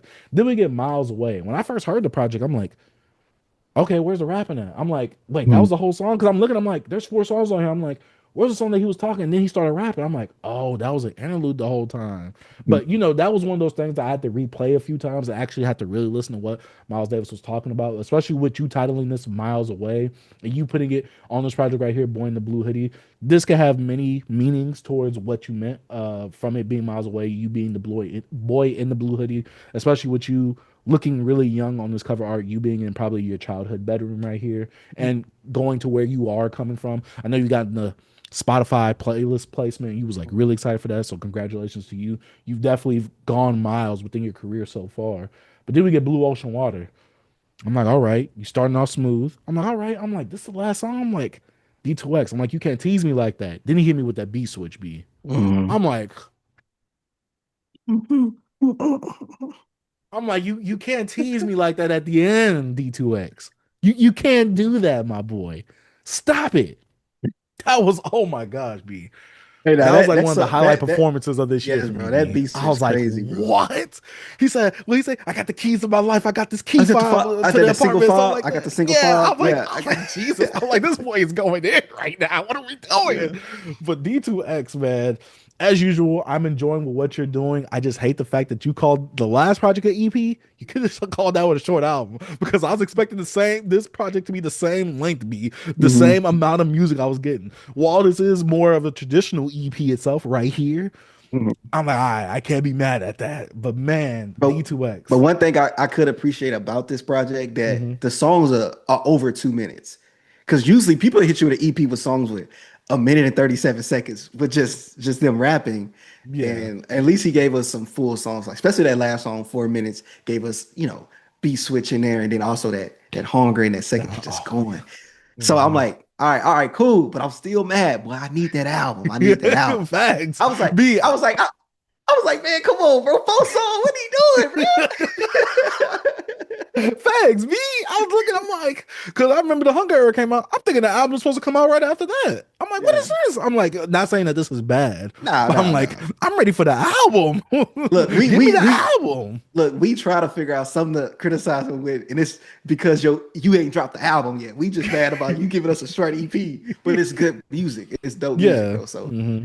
nah, but It's nah, very we just enjoyable. D2X is yeah, someone yeah. that he gives me the vibes of like a Big Crit where you just want to see him Hmm. win. You That's all you you want you, to see, bro. you relate to him and you want to see him come from humble. You see them come from humble beginnings and you just want Hmm. to see them win. To me, he's like that era for me right now. And well, he's that for me in this era currently. Yeah. So Damn, man. D2X, I need that And album now. that's a really good comparison, B. I'm just That's a saying really good that's what comp. D2X That's reminds a me really of. good comp to have. Big Crit. Yeah, Because, bro, if Def Jam would have never failed Big Crit, we don't know what he could have been. exactly. They didn't know what Which to man. I'm kind of glad that Big Crit went the route that he did because he gave us Hmm. arguably one of the best double albums that we ever got with Yeah, Forever's a Mighty Long Time. yeah. Right now, D2X is in this mode where this is a different sound, but it's more of a reminiscent sound of Hotel 1105. But this is Hmm. also a very different sounding EP, especially compared to the Hunger Era EP itself. Hmm. So I'm really curious to see what his album, where is he really going to go sonically?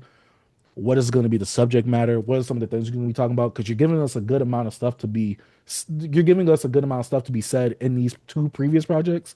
But also, like you always said about him, B, he's very intentional, and I Yeah, like that. So I'm wondering, like, what is going to be on this next project? yeah. That's what I'm I'm really ready. hoping for. I'm waiting on it, bro. I'm Yeah. waiting on it. Right But now, yeah. he's just building the buzz and he's playing the game right now, but he's playing the Hmm. game ethically. Like he's doing Yeah. what he wants to do Ethical on his hoops, time. B. Exactly. Ethical hoops, man. That's what he's doing right now. Shout out to that boy D2X, Boy in the Blue Hoodie EP. If you have not already, go ahead, check it out. It's only 11 minutes, 4 songs. That Blue Hmm. Ocean Water, like I That said, one of second the best half. performances I've heard this year. Man. Yeah. Boy was rapping, boy. All right, man. Since we just had the dessert, some really good sweet. Hmm. B, now mom she come in with the broccoli, with the meatloaf, you know. I don't know, you might like meatloaf. I do What's a like what's meatloaf. what's a dish you don't like, B? What's a dish you don't like? I hated meatloaf growing up. Squash. So we got some squash over here. We got some chitlins, ill. Got some chitlins coming. I never had chitlins, actually. I have. You like I tripe? smelt them. I like No, fried tripe. I never had tripe. Nah, fried tripe fire. But anyways, the chitlins is the ass of the pig, right? This is some ass. So, The intestines that oh, you it's the intestines. My bad. What's the ass of the pig? It's something come from the ass of the pig. I'm not Yeah, sure. I'm bugging. Chitlins is the Pigtail? intestines, bro. Look at this stuff. I'm bugging, Hmm. bro. I'm so stupid sometimes. Like, man, let's Uh, get it. Let's get into this Carter Six, man. Come on, bro. Lil Wayne's Carter Six. You want to Who start wants it to off start or this what? off, B? B, You want me to I start this started off? off because you might have uh a little more to Is the say than term me. vitriol? Is that the term vitriol?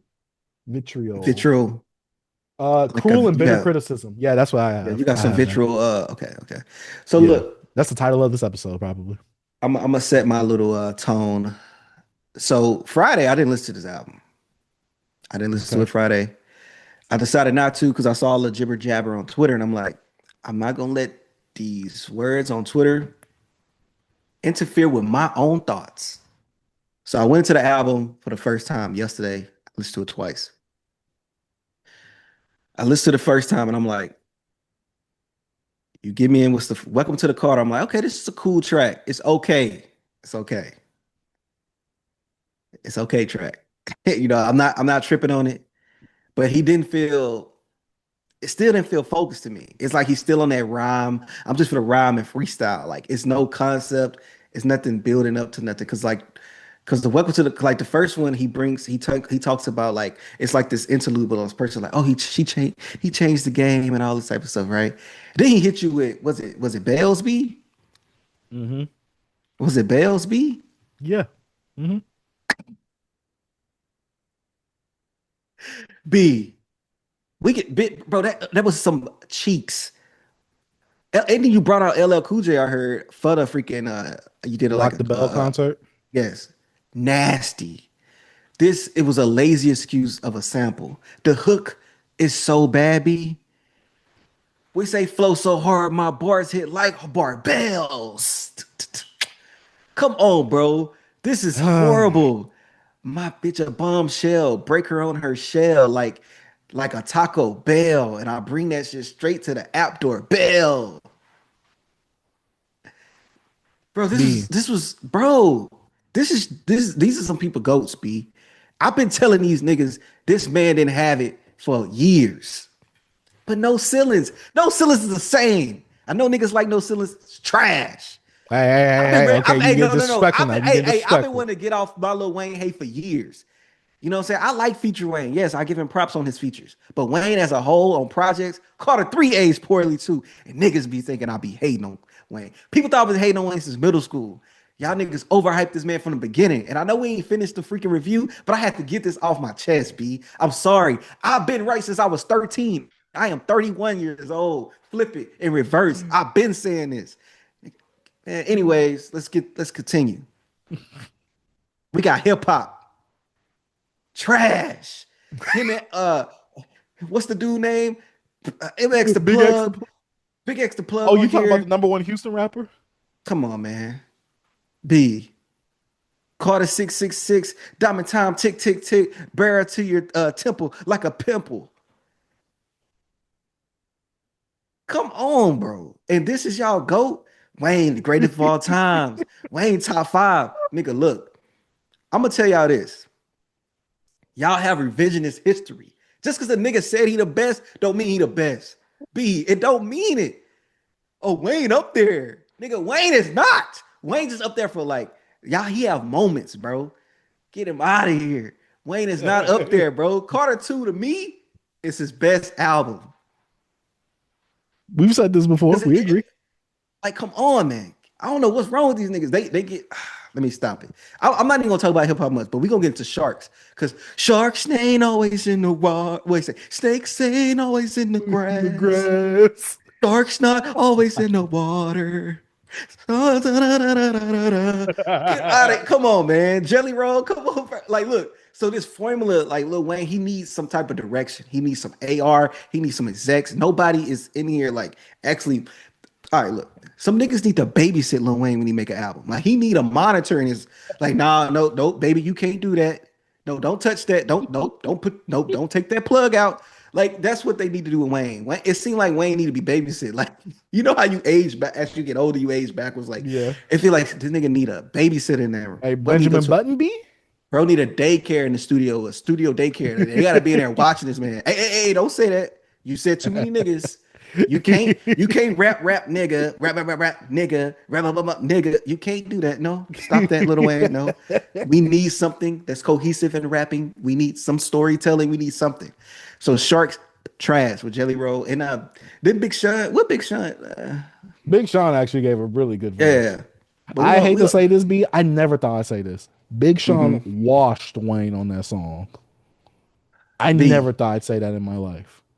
But look, B, Big Sean could have got on the track and said, boy, and it would have been better. This is true. He should have said, boing on your angle, some shit. I don't know. Anyways, banned from NO. This boy right here. You didn't like the sample from Banned from TVB from Noriega? You didn't like that sample? The track is okay. B, the track is okay. But Wayne, he rambling, B. He just rambling. He rambled pretty much this whole album. And then at the end, he didn't let the beat just ride out. He's just trying to fumble and just say stuff on the beat. I remember he was just trying to rap and freestyle at the end. And I'm like, stop this, bro. What are you doing? Like, just make a song. It seemed like he can't even make a song anymore. But B, so now he, huh? You didn't like the part where he said, "My daughter turned away all them BNs." Yeah, bro. You didn't like that, Yeah, B? yeah. He, Nah, he bro. he said that plenty of times, B. He said, "I've been out here turning crumbs to bricks." You didn't like that, B? No. We're gonna move on. We're gonna go into these days, B. These days with Bono. Oh God. Another, Wait. So another, who is another. Bono? Bono's from U2, the band U2. So it's another Oh, formulaic track, pop track. Get the big rock star, get him with Lil Wayne. We're gonna make an inspirational type song. Try to be positive. This was straight trash. Straight trash, bro. you know what this sounds like? This sounds like one of them pop songs from the blog era, Yeah, that like was the it. LMFAO. It sounds like Yeah, it was supposed to be in that era. yeah, Wayne trying to recreate things that he done before. Like it's not happening. We're not in that time anymore. Cotton Candy, I don't even have to talk about it. Two Chains can save that track. Flex Up, It I sounds couldn't like a understand. Bro, Collie Grove leftover. trash. Flex Up was just some. The beat was just. Flex Up was trash. He was lazy, mumbling. I barely could hear him. Then he did the whole freaking the Island Holiday. It's the whole Weezer cover he did. So bad. I'm like, get Okay. out of here. Loki theme. I didn't like his flow on there. The beat switch went to some rock shit. It was horrible. You remember he got into that little rock ballad like at the end with the. Oh my god. If I could But play a B, you didn't like guitar. the fact that he was still talking about him being the blood at his grown age? Man, get out of here, B. And then if I could play a guitar, trash. Off a little guitar, a little, production on that or whatever, a little solo. Bad, trying to bring the woman in. I don't want to hear this, Wayne. This is just not good music. This is not good Hmm. music. And then Hmm. B, we gonna talk about the Sonic the Hedgehog 2 Don't production, disrespect Mystic Sonic the Cove. Hedgehog too. Don't But don't don't, no, don't I disrespect Sonic. love the Mystic Cove. I love that Hmm. beat. But what this nigga Lin-Manuel did to this production, if he actually did it, is bad. This nigga need to be locked up. We need to ban Hamilton from any stage if it's still playing in New York Hmm. on Broadway. That Hmm. production was bad. Freaking Inspector Gadget ass beat, bro. Facts. Cassidy ass beat. This stuff was B Pumper ass beat, bro. It was so bad, bro. Shout out to RB Reyes. He said, "What in the Donkey Kong Country?" Donkey Kong Yes. Country type beat, bro. Like this was so freaking. This is not serious. And I told my wife, I'm like, come in and listen to this. And I told her who produced it. She said, and I said, Lin-Manuel, what was his name, It Miranda? says he was a writer, but it says Miranda produced it. I I think that's don't know his who name, Miranda. Lin-Manuel Oh, that's Miranda. oh yeah. Dang. And she said, yeah, it's fitting. He's theatric, he theater, I'm like, all right, you tried to do one. That's not a bar. Get out of here. This is trash. Bro, what is wrong with these men, bro? Maria, bro, being myself, he tried to stay on topic. He had a little scheme. It But B, just what didn't. about Rory? You With didn't him and like his that? kid, bro, Yeah. man, I don't really have That no sounds like thought. something from the SoundCloud era. It sounds like when X used to do that little light pitch voice. It's Like, not good. ooh. He have his son on there. That That's what wasn't it that sounds wasn't like. that was what you call it. That wasn't X. That was Maddox. That was Maddox. Yeah, he was a kid at the time. Yeah. I Oh know man, because we reviewed his project last year. Mula coming in trash Oh, very bad. with his other son on there. I know you trying to bring your kids in there. Your son kind of tried to bring it to the underground sound, kind of sounded like net spin. Get this out of here, trash. Alone in my studio with MGK, Kodak Black sounded like he was rapping with a brown paper bag over his face. Sounded horrible. Get it out of here. Last track, written history. B. This nigga, he can't he can't make a song. Like it was nothing on this album that was a song, bro. He was not on topic on here. He didn't feel coherent. This is this is lazy. This is embarrassing. And also his fans, bro. Now this nigga need to be boycotted, bro.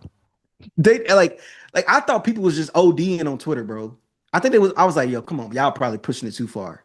But bro, I listened to this album like, yo, this is really a bad album. This is a bad album. It's nothing on Hmm. here I liked. This Hmm. never happened before. It's at least an album that I'm like, okay, I mean a song on here that I'm like, okay, this is cool. No, this was bad. He should be ashamed of himself. Hmm. Like seriously, you are a legend.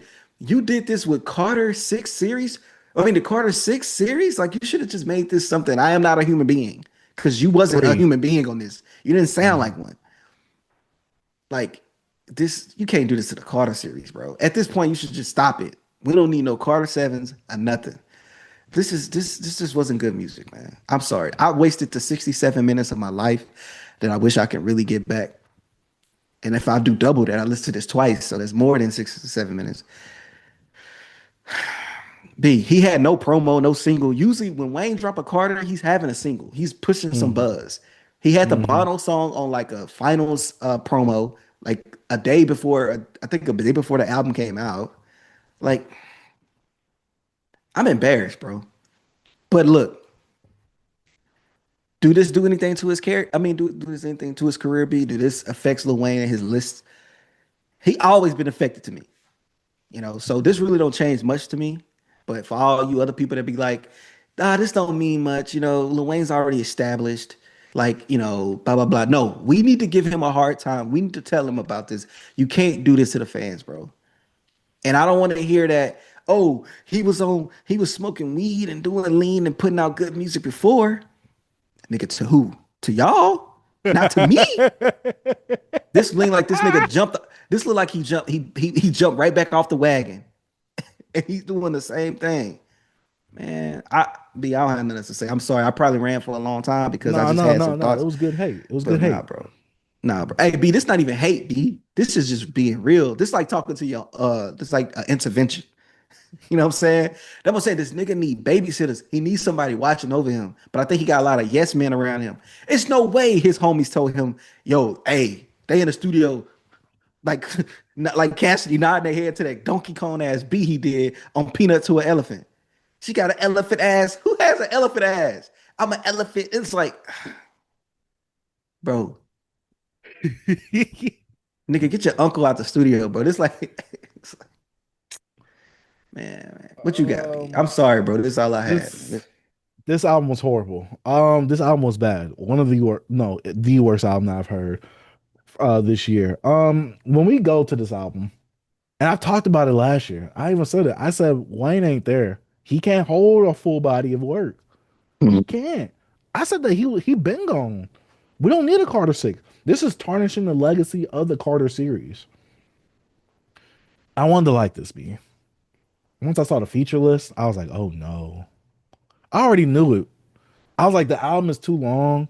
The feature list don't hit. I'm like, what are we doing? I get to the first track, B. King Carter. All right, you kind of hyping me up. You're talking about the accolades of who Lil Wayne is and what he comes from. Okay. You give me what Welcome to the Carter.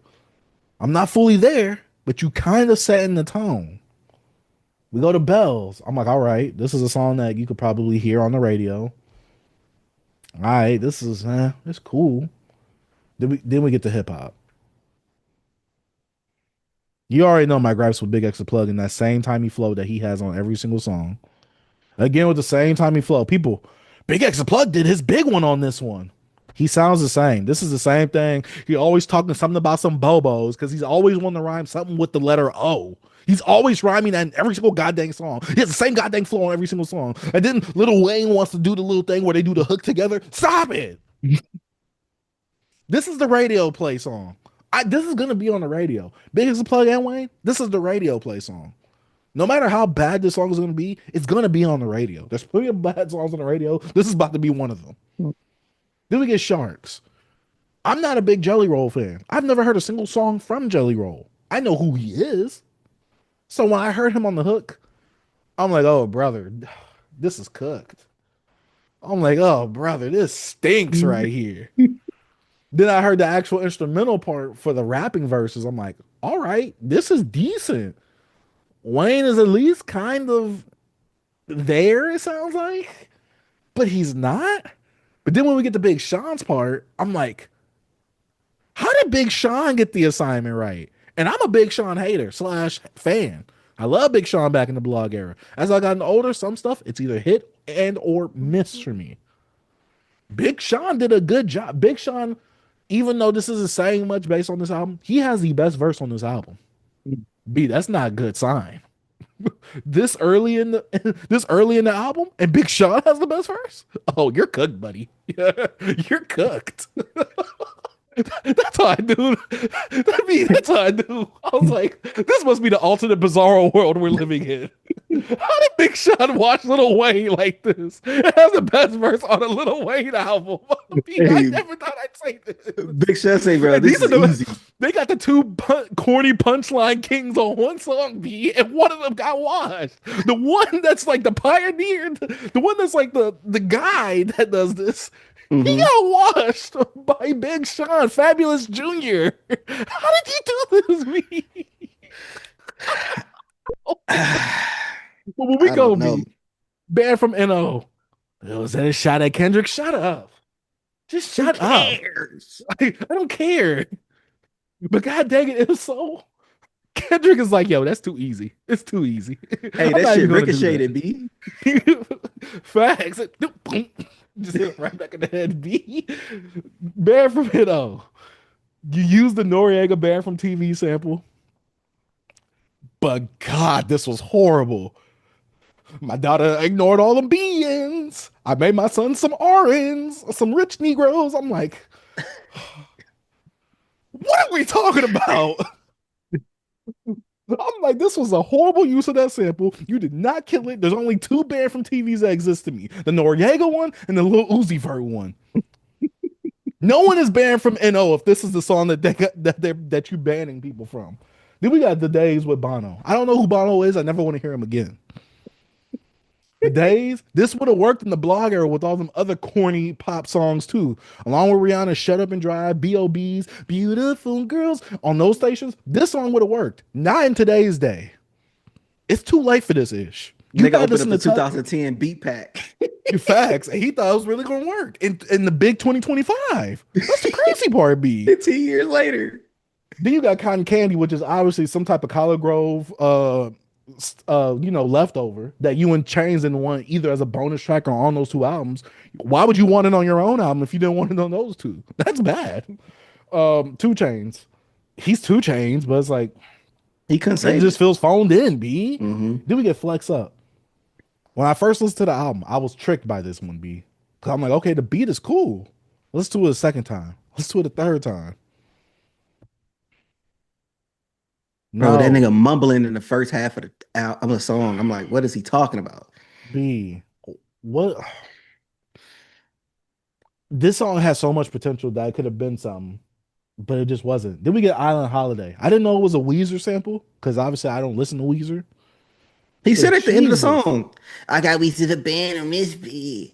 Cut a 6. It's the cut a 6. Bro, B, I stop just breaking thought the he was in fourth his wall, bro. Shut facts. up. I thought this was just like a rebirth type thing that's happening. I thought this was a rebirth reject. It should have been. It should have been rejected on anything. It should have been rejected off streaming services. This song right here, it was just so horrible. The beat was bad. Lil Wayne was bad. Then we go to Loki's theme. Sir, you are about 40 something or near 50s. Why are you still talking about being a blood? You've been famous and rich for more of your life than you have been from the struggle, from the hood. What are you still talking about being a blood for? For more than half of your life, you've been in the entertainment industry. You've been rich. What are we still talking about gang affiliation stuff for? Oh my God, B. Like, B, no. No. But see, that's the thing. Loki's theme, he's a jokester. You're playing a joke on me, obviously, with this album. Obviously. This had to all be Loki's theme if that's the case. If I played the guitar. If you don't get this How to Love reject song out of here, man, what is this rebirth reject? What are we doing with this? B, this was bad. But B, he had to lead me up with the bad stuff to the worst thing ever. That Peanuts to Elephant, to an elephant, you didn't even say to an elephant, to a elephant, to an elephant. That's how I knew Wayne was lost. He don't even know how to grammatically say things on his album anymore. And nobody He spell check this nigga. facts. Peanuts to an elephant.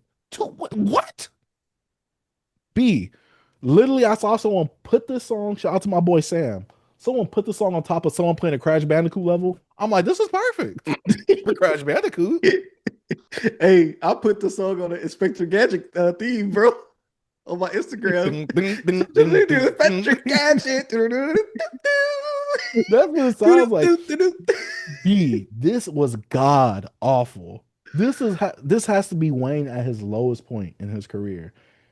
Then we get Rory with Cameron Carter. I only like this part of the song, the hook, and the beat, Lil Wayne, you got washed by your own son on the hook, and the hook wasn't much. Little homie about like 8 years old, bro. But B, I'm also thinking to myself, do I like this because of what it came after? This was right after Peanuts to an Elephant. Anything would have been better. B. It was a cleanse. It was a cleanse. B. Yes, B. It had to be. It was a palate cleanser. It had to be B because this was just bad. This whole album was bad. Maria with Wyclef Jean, which I heard he was supposed to be an executive producer on here. Horrible. Andre Vocally, horrible. That was a work from home position. Boy didn't come. He wasn't in the They studio. had little Discord calls, B. And have the album sound and share your screen.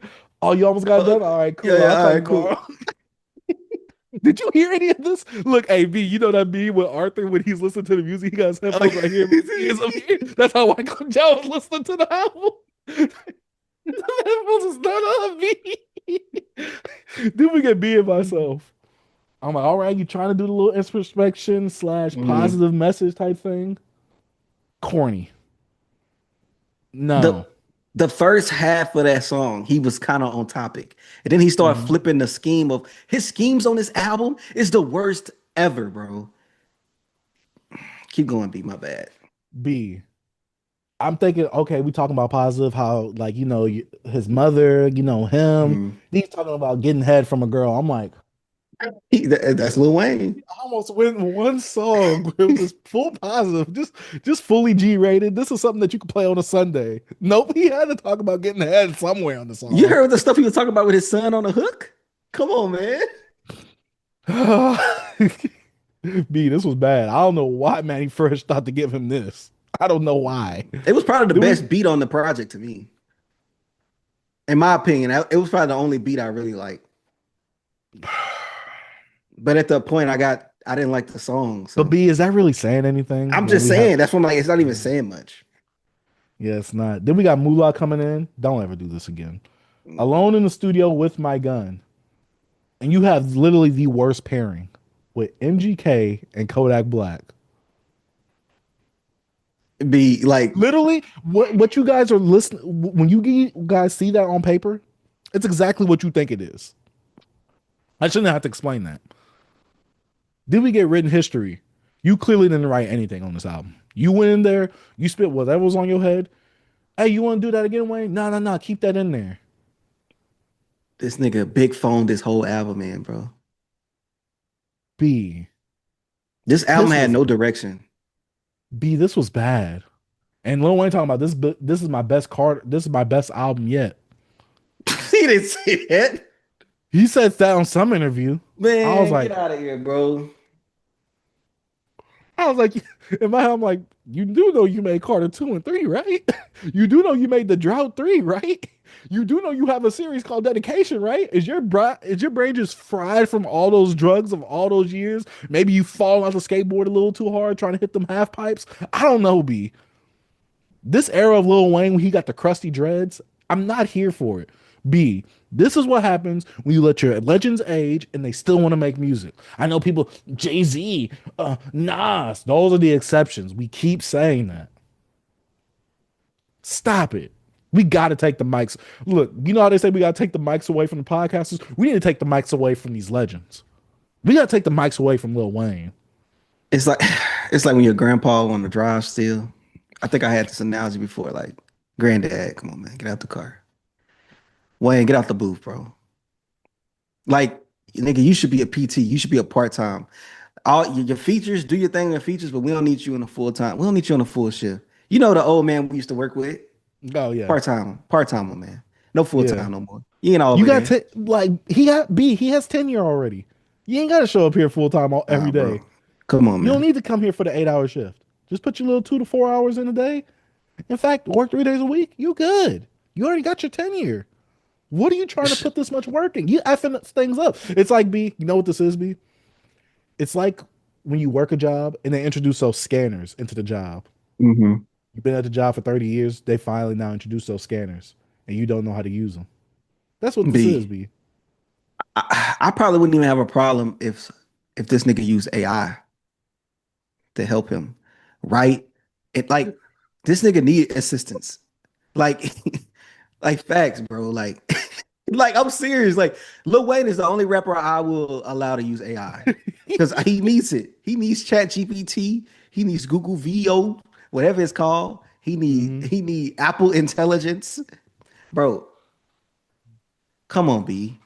Even his hot damn promo commercial with the AI, his whole like career thing was bad. B, didn't I say on TikTok? I mean on Twitter. I was like, yo, this looks like one of them Yeah, TikTok videos. I'm like, this looks like that. It don't even look good. bro. Like The you should whole the same program you put that video in, you should have put the whole album through. the promotion, just everything for this album has just been bad. Even when he like, oh, he promoted his album like before Super Bowl, like with a lotion commercial or some shit like that. Like it all just been bad. It's just downhill. This just did not smell like a good album.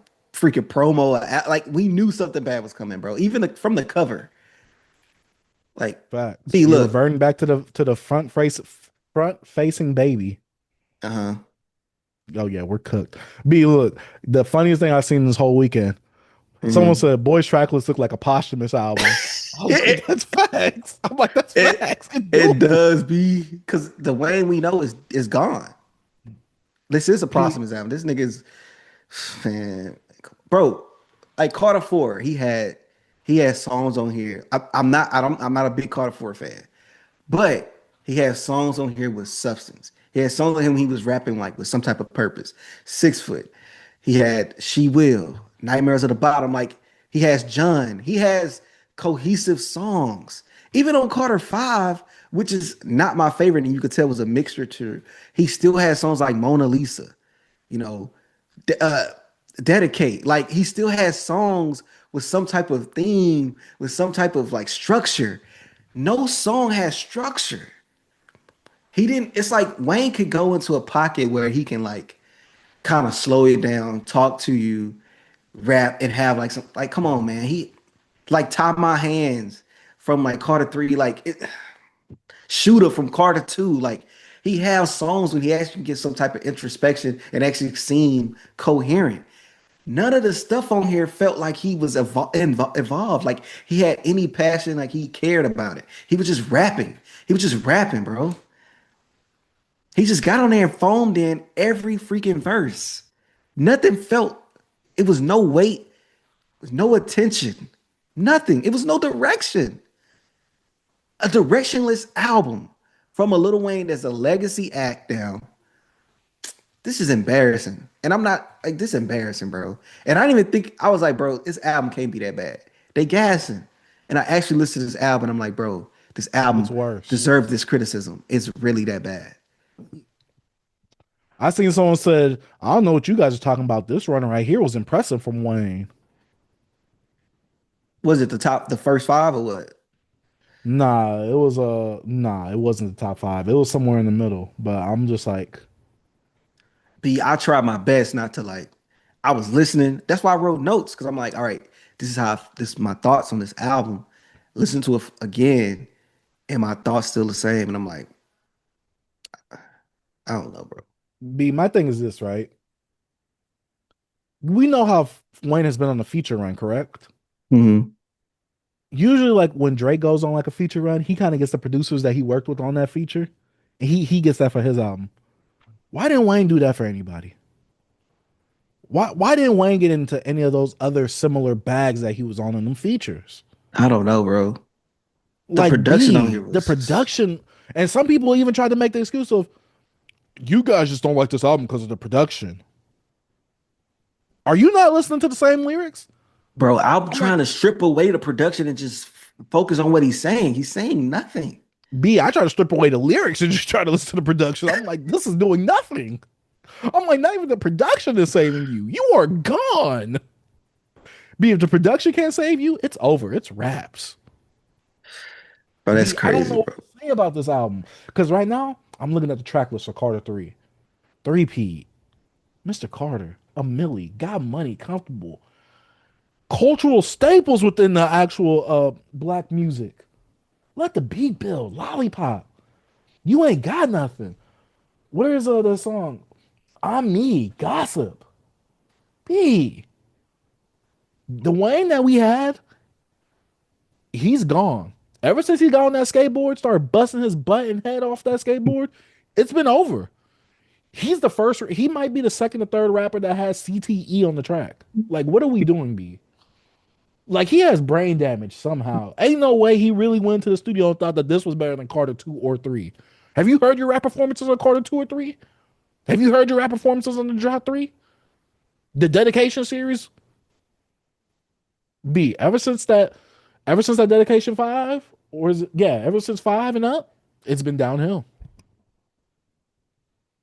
I just don't know, B. I'm embarrassed to have Lil Wayne in my collection vinyl wise. I have Carter 2 and 3, thank God. Those are the only ones I have. I But ain't B, got no Lil Wayne. this was bad, B. This was atrocious. Like, he deserves a spanking for this. Bro, tell you need a spanking. Bro, the nigga need a babysitter. He needs somebody to watch over his music or what he say. Like, he need AI. Like, Facts. I don't know if you guys, and this is my last point. I don't know if you guys ever seen the movie Freddy versus Jason. In the movie, Freddy is gone, right? Because the kids in the neighborhood don't know who Freddy is, and the ones that did know, they got put into a mental facility, and they're put on a drug called Hypnosil, where you can't dream. I wish I could be put on that medicine right now.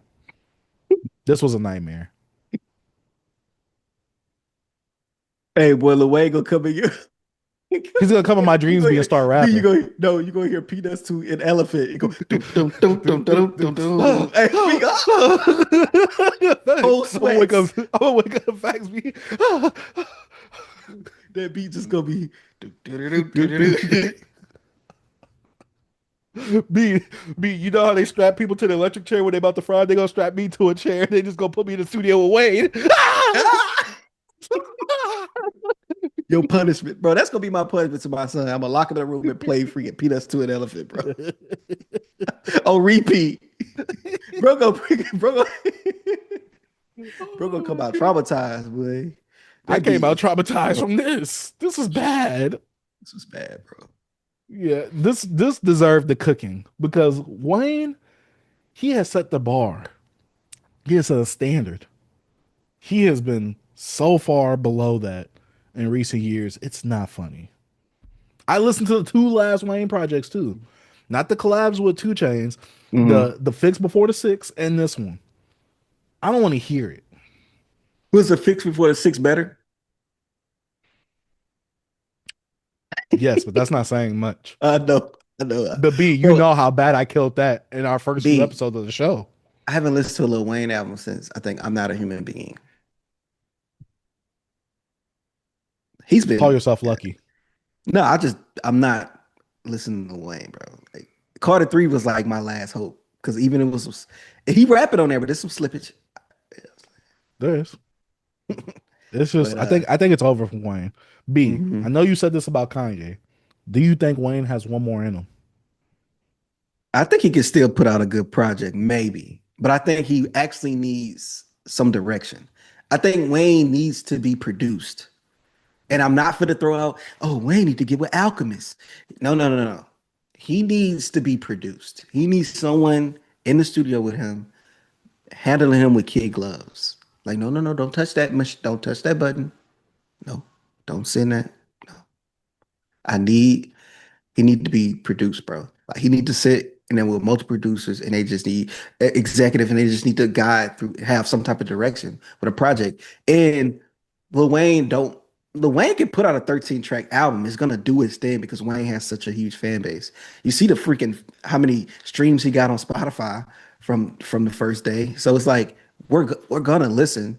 Well, I only listen because it's Carter 6, but I'm not. But most people will. Anyways, Wayne, get in the studio, work with some producers, hands on. No, work from home. Niggas don't need to be virtual with you. They need to be in your face. They need to tell you, no, Facts. Granddad, get out the car.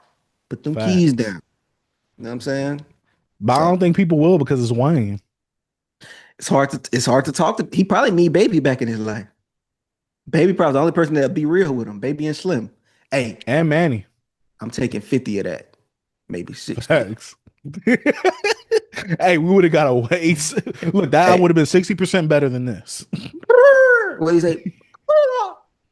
Hey, that ain't it, Playboy. That ain't it, Facts. Playboy. Nah, Woody. Yeah, this Nah, was. Woody. Nah, Woody. That's not it. I don't even think Drake or Nicki Minaj could have saved this. 'Cause I know some people was like, "Oh, they should have been on the album." I don't think they would have been able to save this. Nah, they This should have ain't been it, down too. Nah, man. it's enough of That's this for that, bro. yeah. It's Y'all let embarrassing. us know what y'all think about the Carter Six down below. This was bad. This was bad. But B, let's talk about some stuff. Can we Hmm. let me get on with this quick hit, B. So last night, well, not last night, but yeah.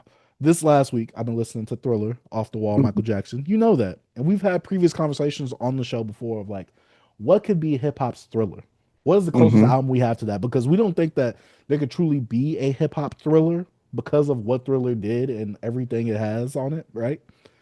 But what is the closest that has gotten to it? Some people have said GNX. We've said maybe on occasion, maybe Views.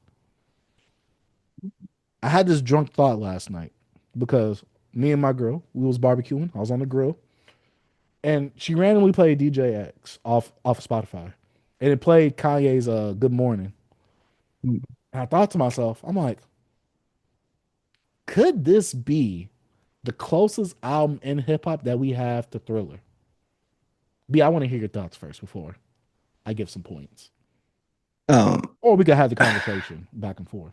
we could, but my thoughts is when I'm really just thinking about Thriller and what that album means to the world is crossover. It's successful. It's actually a great album.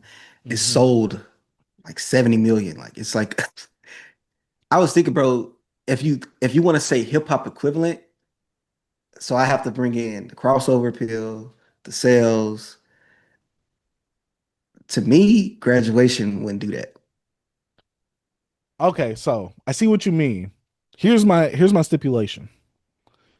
We know that what genre would you consider Thriller if it wasn't as popular? It'd be a R&B soul in that You think so? category. Yeah, majority. So when we look at Thriller, we obviously know that it's a pop album. Yeah. So it's gonna reach a wider uh demographic, a Yeah. wider array of people. We gotta scale that down to a degree because we're saying, can there be an album in hip hop that does something like Thriller? Then I'm saying if I scaled it down, you know who I thought of? Who? Marshall Mathers LP. It's strictly hip hop. It's not no Daft Punk samples. It's hip hop. It sold over like 20 million.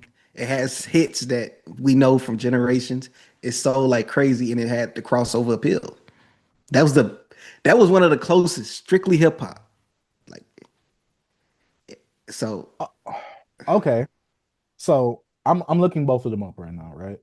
So some of my points I made for graduation, and mind me, people, I was drunk or I had a few drinks. When it comes to Thriller and graduation, I gotta tie some things in together. Different sound slash production compared to the previous albums that came before it. When Michael Jackson came out with Off the Wall, he thought that it was his best work, and he felt like people mhm. wasn't putting enough respect on it. So he came in with a totally different sound. This is when disco was being thrown out. This is when he went for a different sound. Because when we think about something like Beat It with that guitar performance in it, Michael Jackson's actual performance on the songs, no song really sounding the same with each other. Like The Lady in My Life doesn't sound anything like Billie Jean. When we look at it, and it obviously with Thriller, it meshed different sounds versus it being a cohesive body of work, like a Off the Wall, or in Kanye's case, like a Late Registration. When we look at, like I said, Thriller, different sounds, different styles of production within the instrumentals. When we look at Graduation, Kanye started using more synths. He started playing with different sounds, especially with songs with the guitar performance and My Big Brother. When we look at songs like Stronger with the Daft Punk sound, the electronic pop techno sound, the style and sound of what Graduation was definitely a departure from the previous two of the College Dropout, Late Registration. But it was to me, college graduation ain't as super far fetched from late registration to me. If you want to go for an influential album, I say 808s and Heartbreaks. That'd be. I feel like Kanye has equivalents to Thriller, but it's broke in sections of albums. To me, in my opinion, because look, think about it. This conversation's been happening, so I have to Google this. This conversation's been happening for years. So I looked up somebody that made. He said, "What defines a hip hop equivalent to Thriller? A significant body of work that is widely recognized as a great album, an album that revolutionized the entire industry, an album with multiple era-defining hits." An album that is still heavily relevant. I mean, heavily relevant today. And when I think of stuff like that, I'm like, Kanye has parts of that in each of his album. If My Beautiful Talk Twisted Fantasy has some big hits on it as well, the sound is not too crazy from it. It's Kanye, but it's like it's different. The artistry is different, and the album is still relevant. You know what I mean? So I don't know. Graduation just wasn't that for me. 808s and Heartbreaks changed an era with the sound. To me, Graduation didn't do that. Graduation has the hits.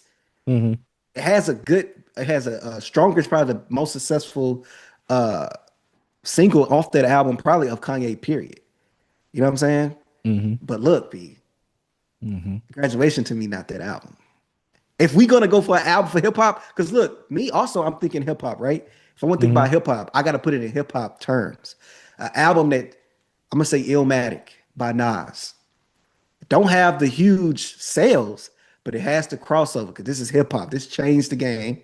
It's still relevant to this day. It changed the era. It revolutionized the whole industry because it changed. If you and in the hip hop equivalent, hip hop, we don't care about the numbers. You know what I'm saying? If we talking hip hop, stuff like that is our Thriller for hip hop. Graduation, if you want to go with the numbers and stuff. But see, I wouldn't do Illmatic because Illmatic was like a blueprint for a lot of people. Like that was Nas's first album. That's like me calling like. But if you say a blueprint is something that defines an era, that's something that somebody's building on. Graduation didn't do that. Like 808s and Heartbreaks did that way more because so many people built off trying to do the singing song and all that stuff with Kanye was doing with the 808s and Heartbreak stuff.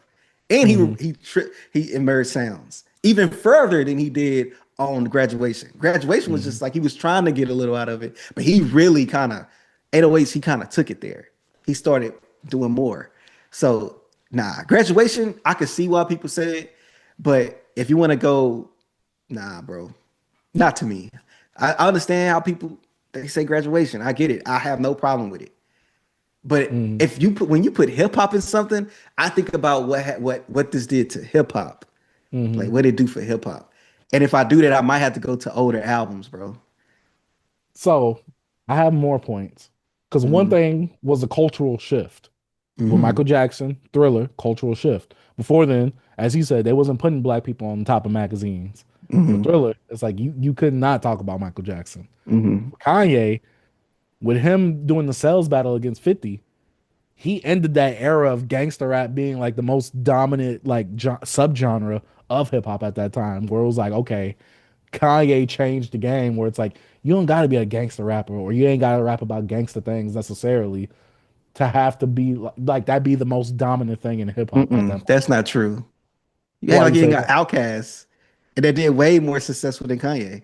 Kanye don't have an album that's more successful. But we got to remember though, 50 Cent came after Outkast. Yeah.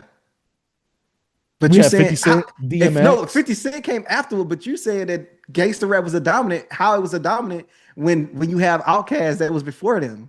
How it became dominant. With 50 Cent? 50 Cent, The Game, who else was Lil Wayne? Gangster rappers.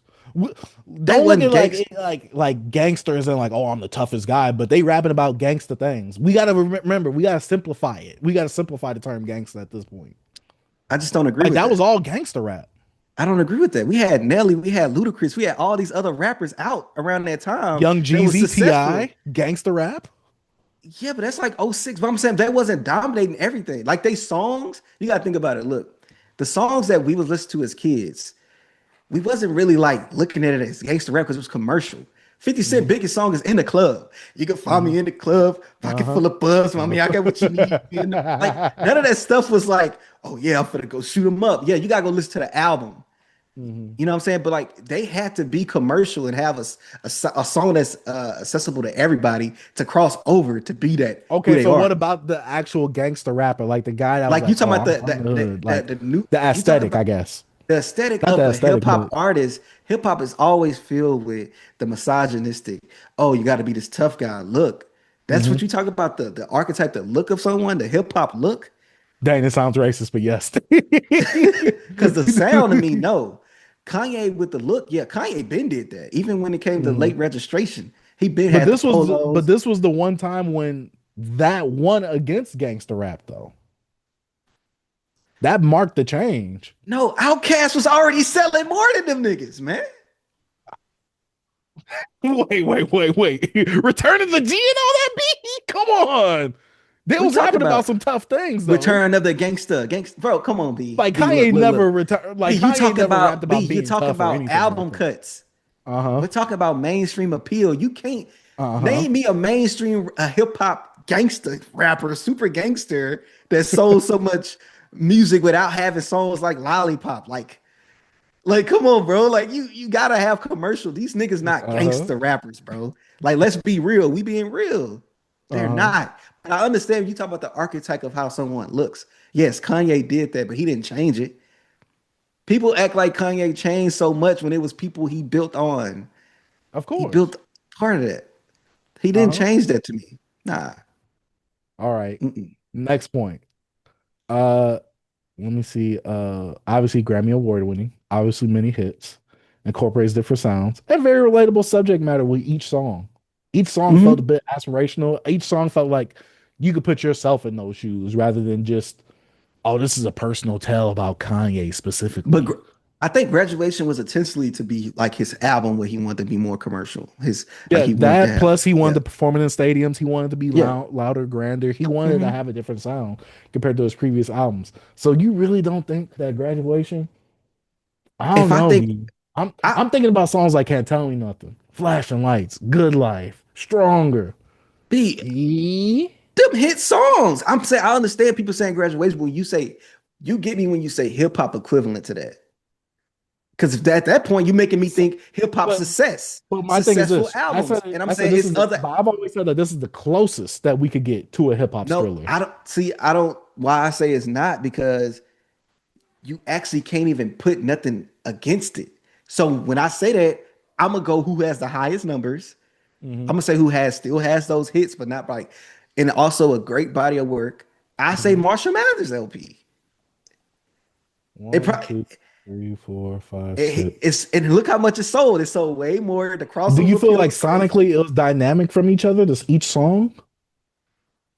Sonically, nah. I haven't listened to Marshall Mathers LP since I was in middle school. So sonically, nah. It's kind of in the same vein, but it's a classic album. It sold so much, way more than freaking Graduation. Okay, calm down. But I'm saying you talking about hip hop equivalent, and I'm trying to explain to you like how important Thriller is. Have you looked up like the importance of Thriller? You're talking like Sonics and stuff, but I'm saying what happened to. You're talking about the musicality, but you got sometimes people don't even think that deep into the musicality of the album. They talk about the success of this album, how much Thriller mean to people as well. It's good. And I'm saying I'm thinking of the success of Thriller. I'm encompassing all over. I'm doing all over. You can do all that too. And then I'm saying when you do all over like that, B, it's no album that's touching it hip hop wise. That's why I said it's not 1-to-1. Closest. That's why I'm saying closest. B, think about it like this. This is Thriller. This is the closest that any hip hop album's getting to it. I know, but look, you know what I'm saying, B? But I'm trying to say if you want to go, okay, what's the closest? You know, when you hear about Thriller, mostly everybody heard that album. You know what I'm saying? And when you hear about Marshall Mathers LP, hip hop head or not, it touched more fans. More people probably heard that than the Kanye West Graduation, even though it's a big album. Don't get me wrong, but I'm just saying we go like Lauryn Hill, even though that was hip hop R&B mixed, that's also a bigger album. That's mad hits on it. Just changed Grammy Awards, all that. It's higher than Graduation as well, if you think about it. That's what I'm saying. See, This album changed music from the music videos alone, B. Like, come on, man. This nigga had a world premiere. So it's hard to do a hip hop equivalent to it. And if I do, I'm thinking numbers and I'm thinking success. And Kanye West, the album sold what, like 6 million? It's not even his highest selling album. And I hate talking about sales, but I'm trying to. But we had to put that I in. know. There, so. That's what I'm saying. That's why I had to bring Graduation down. If Graduation sold like 20 million, I say it's the closest. But it didn't. See, I guess I'm looking from it from like the crossover appeal wasn't as big as what a white rapper that can actually rap and put a really good album together like Eminem did. I guess I'm looking at it from stuff like, oh, like Kanye's album is 13 songs long. At that time, he was putting like 20 tracks on each album. Yeah, Thriller was what, nine or seven tracks? 9 tracks. The Girl Is Mine. Let me see. I think it was 9 tracks. Baby Be Mine. The Girl Is Mine. Thriller, Beat It, Billie Jean, PYT. Yeah, it's about 8 or 9. Yeah. Let me look it up real quick. Yeah, but I don't know. That's how I feel. Like it's like, 9 tracks. Oh, ooh, okay. But yeah, that's how I feel because we had the song "Drunken Hot Girls," which is a skip. Trash. "The Girl Is Mine" with Paul McCartney on Thriller, which is a skip. It's a skip, but it's way better than Drunken Hot Girls. Like, well, we're not comparing it 1-to-1, B, but I'm saying like the little coincidences. Yeah. We got songs that like a Flashing Lights versus a Everything I Am. We got song like "The Lady in My Life" and a Thriller on the same album. Very sonically distinctive and different from each other. Good Life even samples PYT on there. Stronger, which is like a techno electronic hip hop infused song. It's no equivalent to it. It just sucks. Like we can try to. I don't think it's a 1-to-1. I'm never gonna say there's a 1-to-1. Never. I don't think we haven't even touched it yet. We haven't have an album in hip hop that hit 30 million sold. Like just the album. Like we're not even touching it. That's why when you say hip hop, I bring it in hip hop terms. We don't care about the numbers. We're gonna talk about what this album did for hip hop. Then I'm gonna break it down to like Illmatic or something. Okay, so B, say we take every hit off of every Kanye album, and let's say he made that on one album. Would that be the equivalent to Thriller for you? Yeah, like that's what I'm saying. It's like an Illmatic. Illmatic, not sonically different. Illmatic in there. Look, no. Every song is a hip hop classic song. Every song means something to hip hop. Different producers.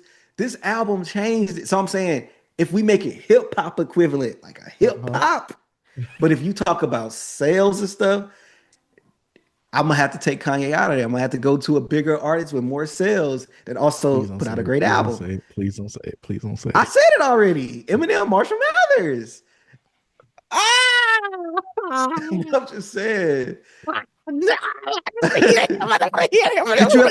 you ever look it up though? You ever look up? Have you thought about that album? Did you think about that album? Nah, because that's like an album. Because I'm also thinking about culturally as well. Like, I'm gonna be real. Thriller's not a black album. Who? It's an everybody album. Thriller. No, I know, but also what it did for the culture too. Like that, it stemmed so many. Like, oh yeah, well, I get you could say that about Eminem too, but for me, I'm like, all right, these are cultural staples in black. But it's as well. It's a world. That's what I'm trying to tell you how big Thriller is. This album sold over 70 million. No, I get how big Thriller is. Thriller is the biggest best-selling album of all time. That's what I'm saying. Black people are probably not even. What's the percentage of that? We probably a part of that, bro. Nothing. Look, let me add to that right now. Let me add to that. Let me buy that. I gotta get the numbers up. I had the OG version of Thriller, bro, from '82. I had that joint. I had it. I hate you. You had everything in your collection. Yeah. But bro. Nah, bro. I'm sorry, B. This album's a 10 out of 10, bro. It's only one, Rolling Stone, and back in the 80s, they gave it a 5-star. No, yeah, 4 stars. They had to redo that joint. 5. Look, they say we effed up. Hey, look, the person that rated it at first, they went to his office. Hey, come into our office today. As soon as he B. clocked in, and look, his access was denied. What Boy could happened? get boy key card didn't work. Yeah, in fact, they said, come step in the office real quick. Go ahead and hand us your badge. Yeah. And I got you, bro. I understand. But graduation, bro, it got to a point where like that album, like, come on, bro. It's at the bottom end of, but if not counting the new Kanye stuff, but you talk about Kanye on his streak, graduation is like at the bottom. Oh, me, no. It is to me. It's a good album. No. It's a good album. E. It's a good album. Oh, P, You why pick would it. you You say pick. that? So what is graduation better than late registration? Is it better than college dropout? B, it's my favorite. It's my favorite, B. Nah, it ain't better than those. I'm just thinking from the optics, B. From the look, B. Nah, bro. What? I understand though. I'm sorry Guys, to hurt your dreams, bro. But this this is guy how is I feel. Rossist. This guy is Rossist. I'm That's all I'll not. say. Gotta avoid the YouTube algorithm. This guy is Rossist. He just doesn't want to I'm see a not. black man win, especially in the space that Kanye's in. He just has a vendetta against Kanye, guys. I tried. Hey, B, come on. They don't have Eminem. Don't have a meme. He made Marshall Mathers LP. No, we have a, but he made Graduation. We have that. Come Bro, on. M got Marshall Mathers and he got Slim Shady. Them some Yeah, but we top don't. albums. But B, when we come out with whack albums, we don't say, but he made Marshall Mathers LP. We don't. B, Nah, when we Kanye don't. does something crazy, but he made Graduation. That's because people won't let it go, man. Kanye is now he's gone, bro. Kanye's Dang, gone. they won't let it go because it's a cultural staple. Is that what you're saying? Haha. Thank you, B. I appreciate that. Here you go. They both are culture staples, bro. Kanye contributed a lot. Yeah, I don't want to say that about Eminem because I am biased against Eminem. So yeah, that's that. You're But y'all let us racist. know if y'all think correct. Y'all let us know if y'all think what could be hip hop's closest album to Thriller. Let us know in the comment section down below. But Boogie, I know that sounded crazy just now. Yeah, but Let's go ahead and talk about Timbaland signing an AI artist. I know you was really ecstatic about this. You sent me the cheering and party emojis. And I'm just like, B, that's very insensitive to the artists out here that are trying to make a penny. B, go this. ahead. Tell us about this. So, I watched the trailer a little bit earlier. oh, did I sent you? Mhm. I watched a little bit. So apparently Timbaland been asking like new artists to come work with him and all that type of stuff. You said that he been doing it on TikTok. Like So different artists yeah, been sending him stuff and stuff like that. to give a little bit of context, Timbaland, I am a avid TikTok scroller. I get on TikTok often, and I often see Timbaland on live. Do I follow him? I don't think so, but he often Mhm. pops up in my TikTok feed, and he's always live. He's always on with a panel of people, and he's usually critiquing, having people send in music, things of that nature, right? And he's usually giving people his opinion. And we gotta remember, Timbaland is a legend when it comes to production in the R&B space and hip hop space. I do want to preface that he is a legend, but we might get a little disrespectful in this conversation. But B, go ahead. So he's launching this app called Stage Zero. It's AI powered entertainment company co-founded with creative partner who's it Partilio and producer Rocky Mood the Liar or whatever.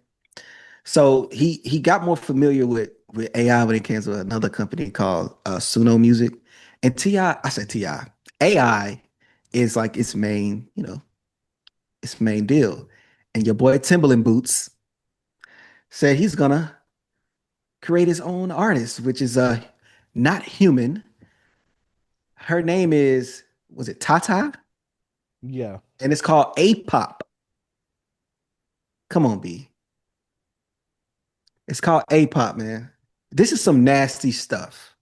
This is, you know what this reminds me of, B? This feels like a Black Mirror episode. It is. And when it comes to technology, bro, each generation we get scared of something new technology wise. You can go all the way back to prehistoric times. Them niggas didn't like books. They was like, books? What is this? This is gonna, so it happens. The people that was painting, B, you think they like photographers? No. A still image? You're messing up art. So Facts. So I always say nothing changes. Technology, the only thing that changes. Every generation, people are still the same. Just the technology we deal with changes. And what Timbaland is doing is he's undermining all of the artists out there that's real artists that actually can use some type of development and the resources you're trying to incorporate into this program, you can actually do with a real artist.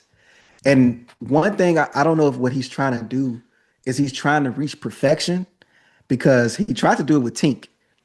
She reminded me of Aaliyah, trying to recreate something. I Dumb. think Timbaland has like this complex of like you said, he is a legendary producer, but this is some Larry Derry dumb shit right here. This is crazy. Everything you work for, all the like I said this before, B. Timbaland got all them ghost producers as well. So like now, F it, let's just say it, nigga. Like, look, you never can do it yourself, so now you need some help. You need some assistance, right? What you doing? This is disrespectful, bro. And Young Guru called him out on it. You saw what Young Guru said? Mm-mm. I haven't He seen called anyone him out talk on it. about it. Young Guru was in his comments. It's like you could do all this with your own artist, bro. And the crazy thing is, when he was bringing other artists to try to help, he was probably using them as prompts, which is so sad. This is nasty work. You can go on, B. I'm gonna find what Young Guru said. Go on, what you had to Yeah. say. So my thing is Timbaland. You had one of the most pivotal and legendary figures in R&B that you produced for. Well, you had multiple.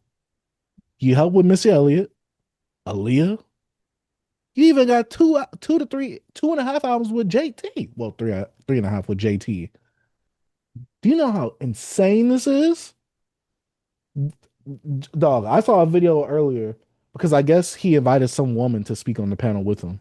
And she was like, nope, because you're literally going against what this new class action lawsuit for everyday working artists is, where supposedly they're supposed to get a penny for each stream that they achieve on streaming services.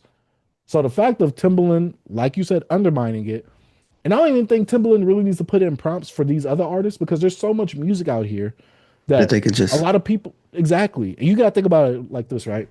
There's a lot of music that he could pick from that we see.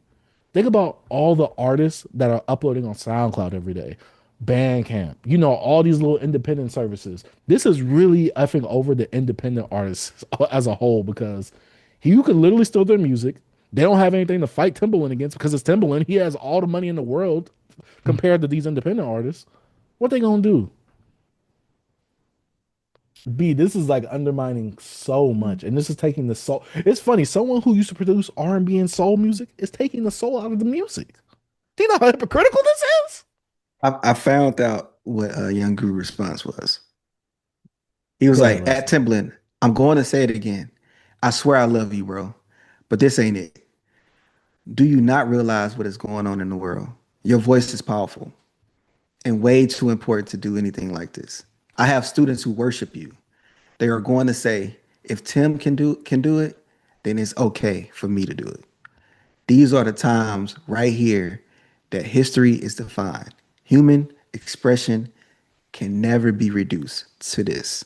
This is way bigger than music. I say this in all love. And then Timbaland has something on his let me see why I saw that. He put this on his story. I don't know how long ago this was, but he was like, I know I'm trolling. I guess this from the little video I sent you. I know I'm trolling, but let me have a real conversation. I love my independent artists. This doesn't mean I'm not working with real artists anymore. And nah, I don't train AI off y'all music.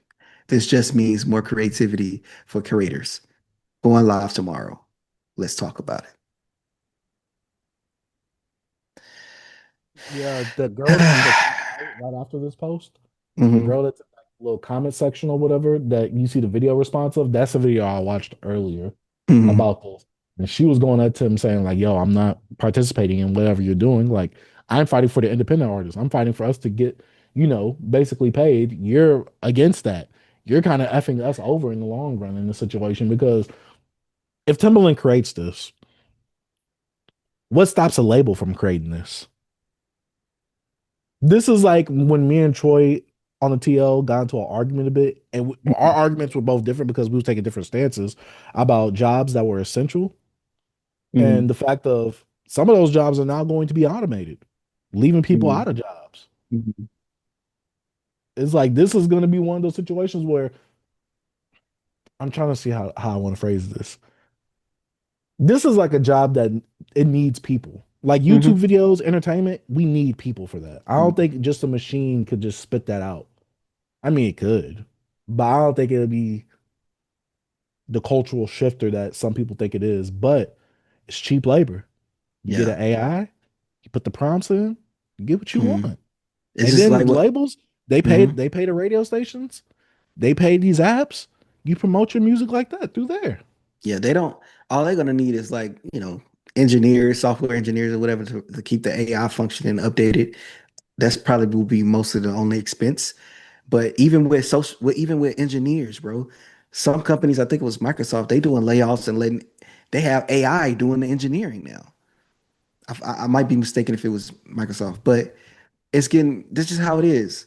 When companies, brick and mortars was upset when the internet became a thing because people can make money off the internet regardless. You know what I'm saying? Well, a lot of companies don't like Amazon, but it just comes a part of you know, what they call it, Everything. innovation and invitation. I mean, my bad. Innovation. Innovation. Innovation.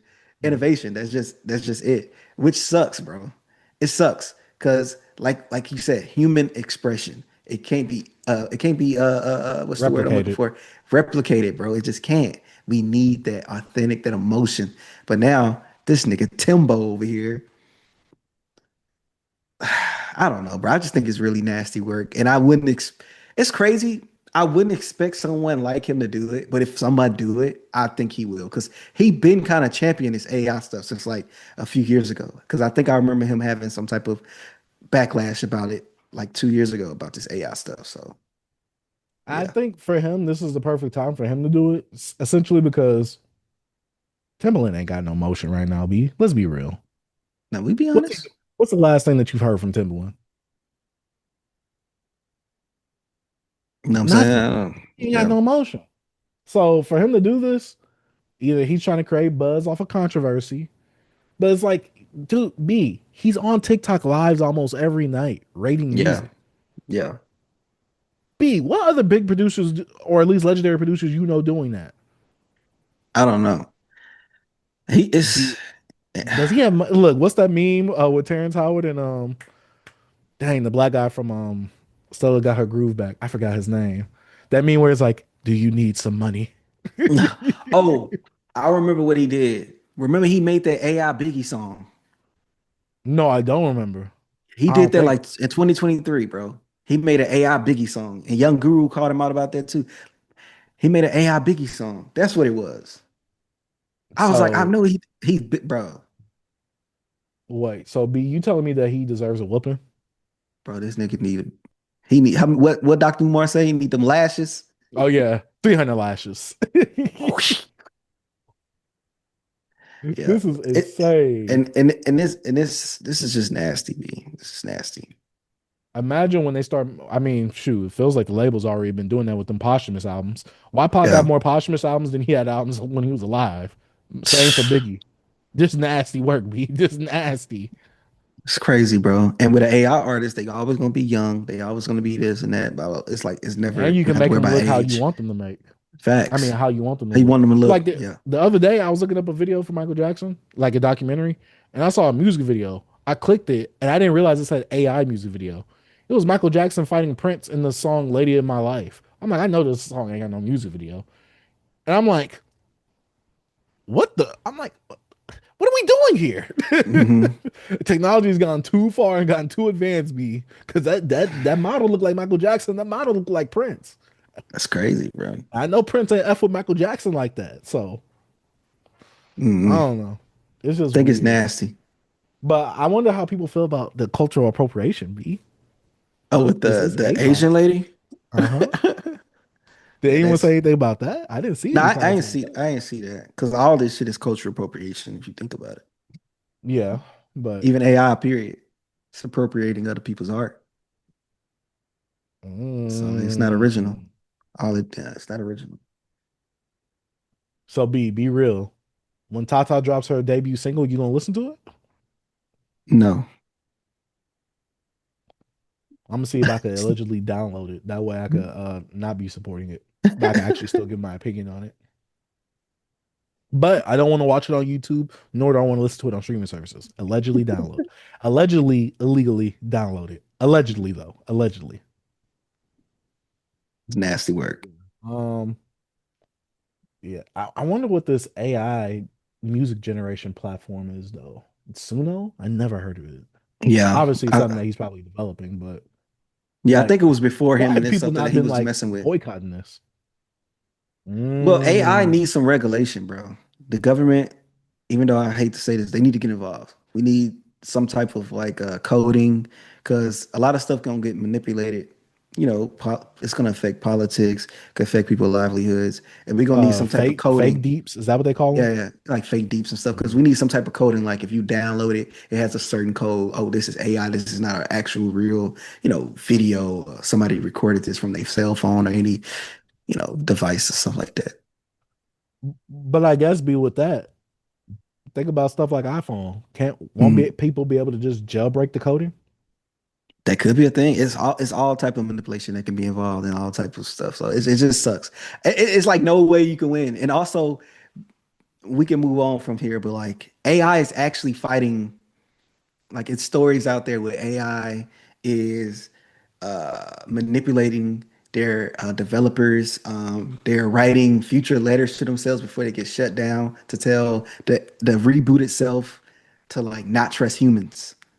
And it's some wild stuff I've been seeing, bro. It's like So you telling me that Skynet is just around the corner? the robots is gonna kill us, We have not learned from the sci-fi movies, have we? bro. B? Bro, all we do is foreshadow. Worst part is we're like, we're not gonna do that. That's not gonna happen to us. They say that in the movie too. You know that, right? We're working on it. Like we're gonna be fighting machine. Like I don't know if it's gonna be in our lifetime, but it's happening. The robots is gonna kill us. Facts. We gonna Hey, they gonna need us for them oil changes though. So hey, we better start getting our mechanic licenses, B. Hey man, Yeah, y'all let us know yeah. what y'all think about Timbaland signing an AI artist and why you disagree with it. So Mhm. let's comment section. But B, want to talk about this Vic Mensa video that you We can talk sent about me? Vic Mensa. I'm a the other topic we can talk about it next week. We won't have to go Mm-hmm. too long. But Yeah. yeah, because this kind of coincides. Mm-hmm. So Vic Mensa, brave man, got up on social medias and posted a video of him And wore a dress. teary-eyed, teary-eyed it and talking about his passion about his artistry, about his profession, and how the stream is not worth nothing and they're not making no money. How like you say this all the time, B. Why would I spend money over here when I get a whole library of music for $10? Now I say that. Let me add some context to that for people to start killing me. I Yeah, yeah, say that yeah. because I'm Mhm. talking about the market right now. Like the market is effed. We are not going back to buying CDs to listen to music. No, no, no, no, Facts. no. I'm the consumer is getting the best deal of their life right now. I pay $5 to $10 a month and I get all the music in the world right now. Well, why would I go back to buying physical media? Why would I go to Yeah, we purchase talk one person's music? we talk about this all the time, and that's when and then that be what you say. Be like, what this is what majority of people think. Like, yes, we still buy vinyl, we still buy CDs, cassettes, and we buy merch, all this type of stuff from artists. But that's not majority of music fans anymore. You know what I'm saying? This used to be the norm. Go to the Best Buy, go to Circuit City or whatever. Radio Shack, go buy the CD or whatever. I don't know. Did they sell CDs at Radio Shack? Real Shack, yeah. So now it's not like that. So these fractions of a penny, all this, the streaming, we don't even know how much it is. Like really, they're not making no money. So I understand. I understand his sentiments and how a lot of the artists are feeling, man, because it do suck. That's why I felt like when remember they was trying to do the streaming 2.0 they was working on, Mm-hmm. they was either now trying to take away the opportunity going straight to consumer.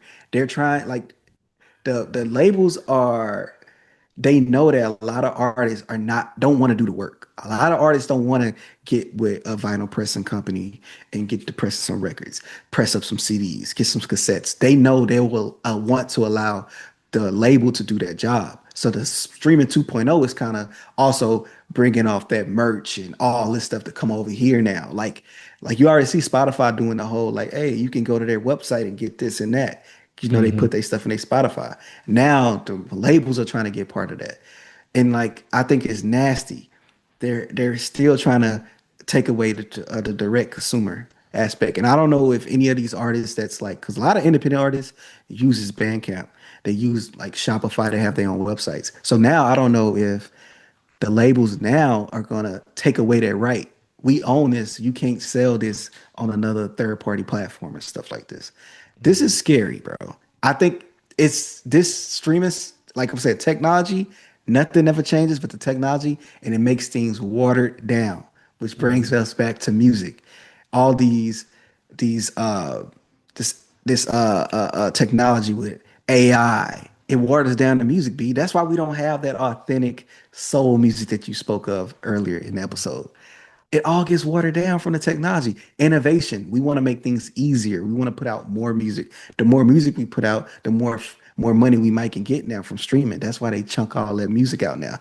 The deluxe crave. We still eating on the same food, but we just add some new, you don't finish your plate and you just throw some extra peas on there, whatever you eat. It's pretty much what it is, bro. So it's like, it's sad, B. So I feel bad for artists right now, bro. The straight consumer, they not eating. Yeah. I mean, Vic Mensa in this video, he did open up about his mental health, saying like, oh, how y'all think we feel by y'all not willing to pay $10 for an artist's music? And it's just like, I hate to say it like this, Vic Mensa, but it's like, we live in a generation of what's better for me, what's better for my pockets. We got to think about the era of the economy that we're in, where a lot of people ain't making a lot of money right now. Cost of living is going up. If I could just pay $10 to get all the music I want versus I gotta pay $10 and I only get one album from you, like B, it's like, come on, B, like it's a no-brainer. $10 a month, B, I can listen to anything I want wherever I'm at.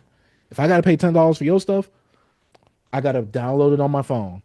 I gotta put it in a certain folder. I gotta upload it on a drive. It's too much.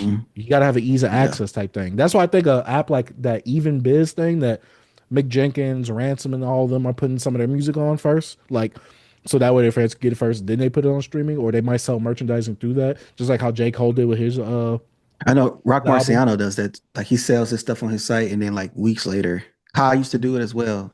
Then they'll put it on streaming. Yeah, I honestly think that's the only way you could kind of combat it. But I hate to say it like this, that's for the minority of the minority. Some people like me, I'm waiting for the deal. I'm waiting for the discount. I'm waiting for the bang for my buck, B. If I know it's coming to streaming eventually, and you're not my favorite artist, why would I pay $10, B? It's like I don't want to be that person, but why? What it's like why people don't why the dollar menu there, bro? Why the 4 for 4s? Like you want to get the bang for your buck. You want to get, more for less. So it's hard because when it comes to like straight direct to consumer, the artist is going to put a little more money on it because they got to pay for shipping. They got to pay for, they got to pay all this stuff. So that's extra fees on material and all this type of stuff. So it's more added on. So the consumer is like, hey man, I probably just use that. I can go on Spotify. I got excuse my French, I got a duo account. Me and my wife, we paid $19 for all this music. Same. Instead of having to buy an album that's $40 just to have it physically. I don't even got a record player to play it. I don't got a CD player no more. My car don't even come with a CD player. Why would I buy your CD? I don't have why would I buy your cassette?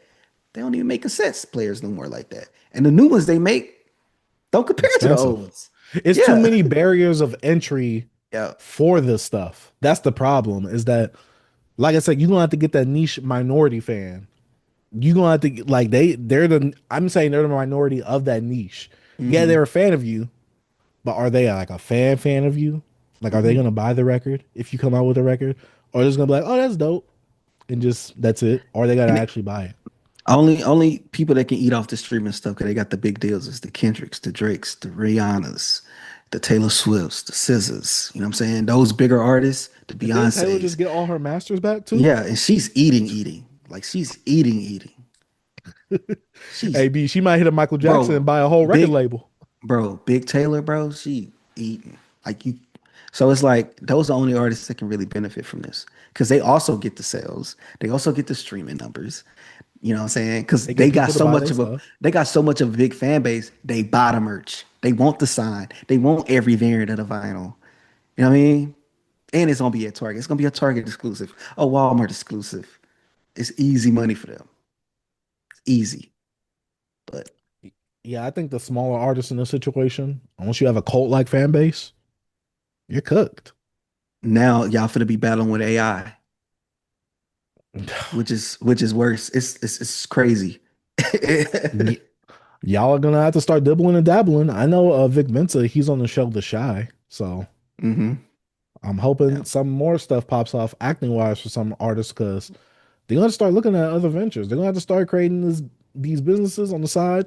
They Yeah. I just don't think the Mhm. independent route for a lot of for most artists is not the route to go anymore.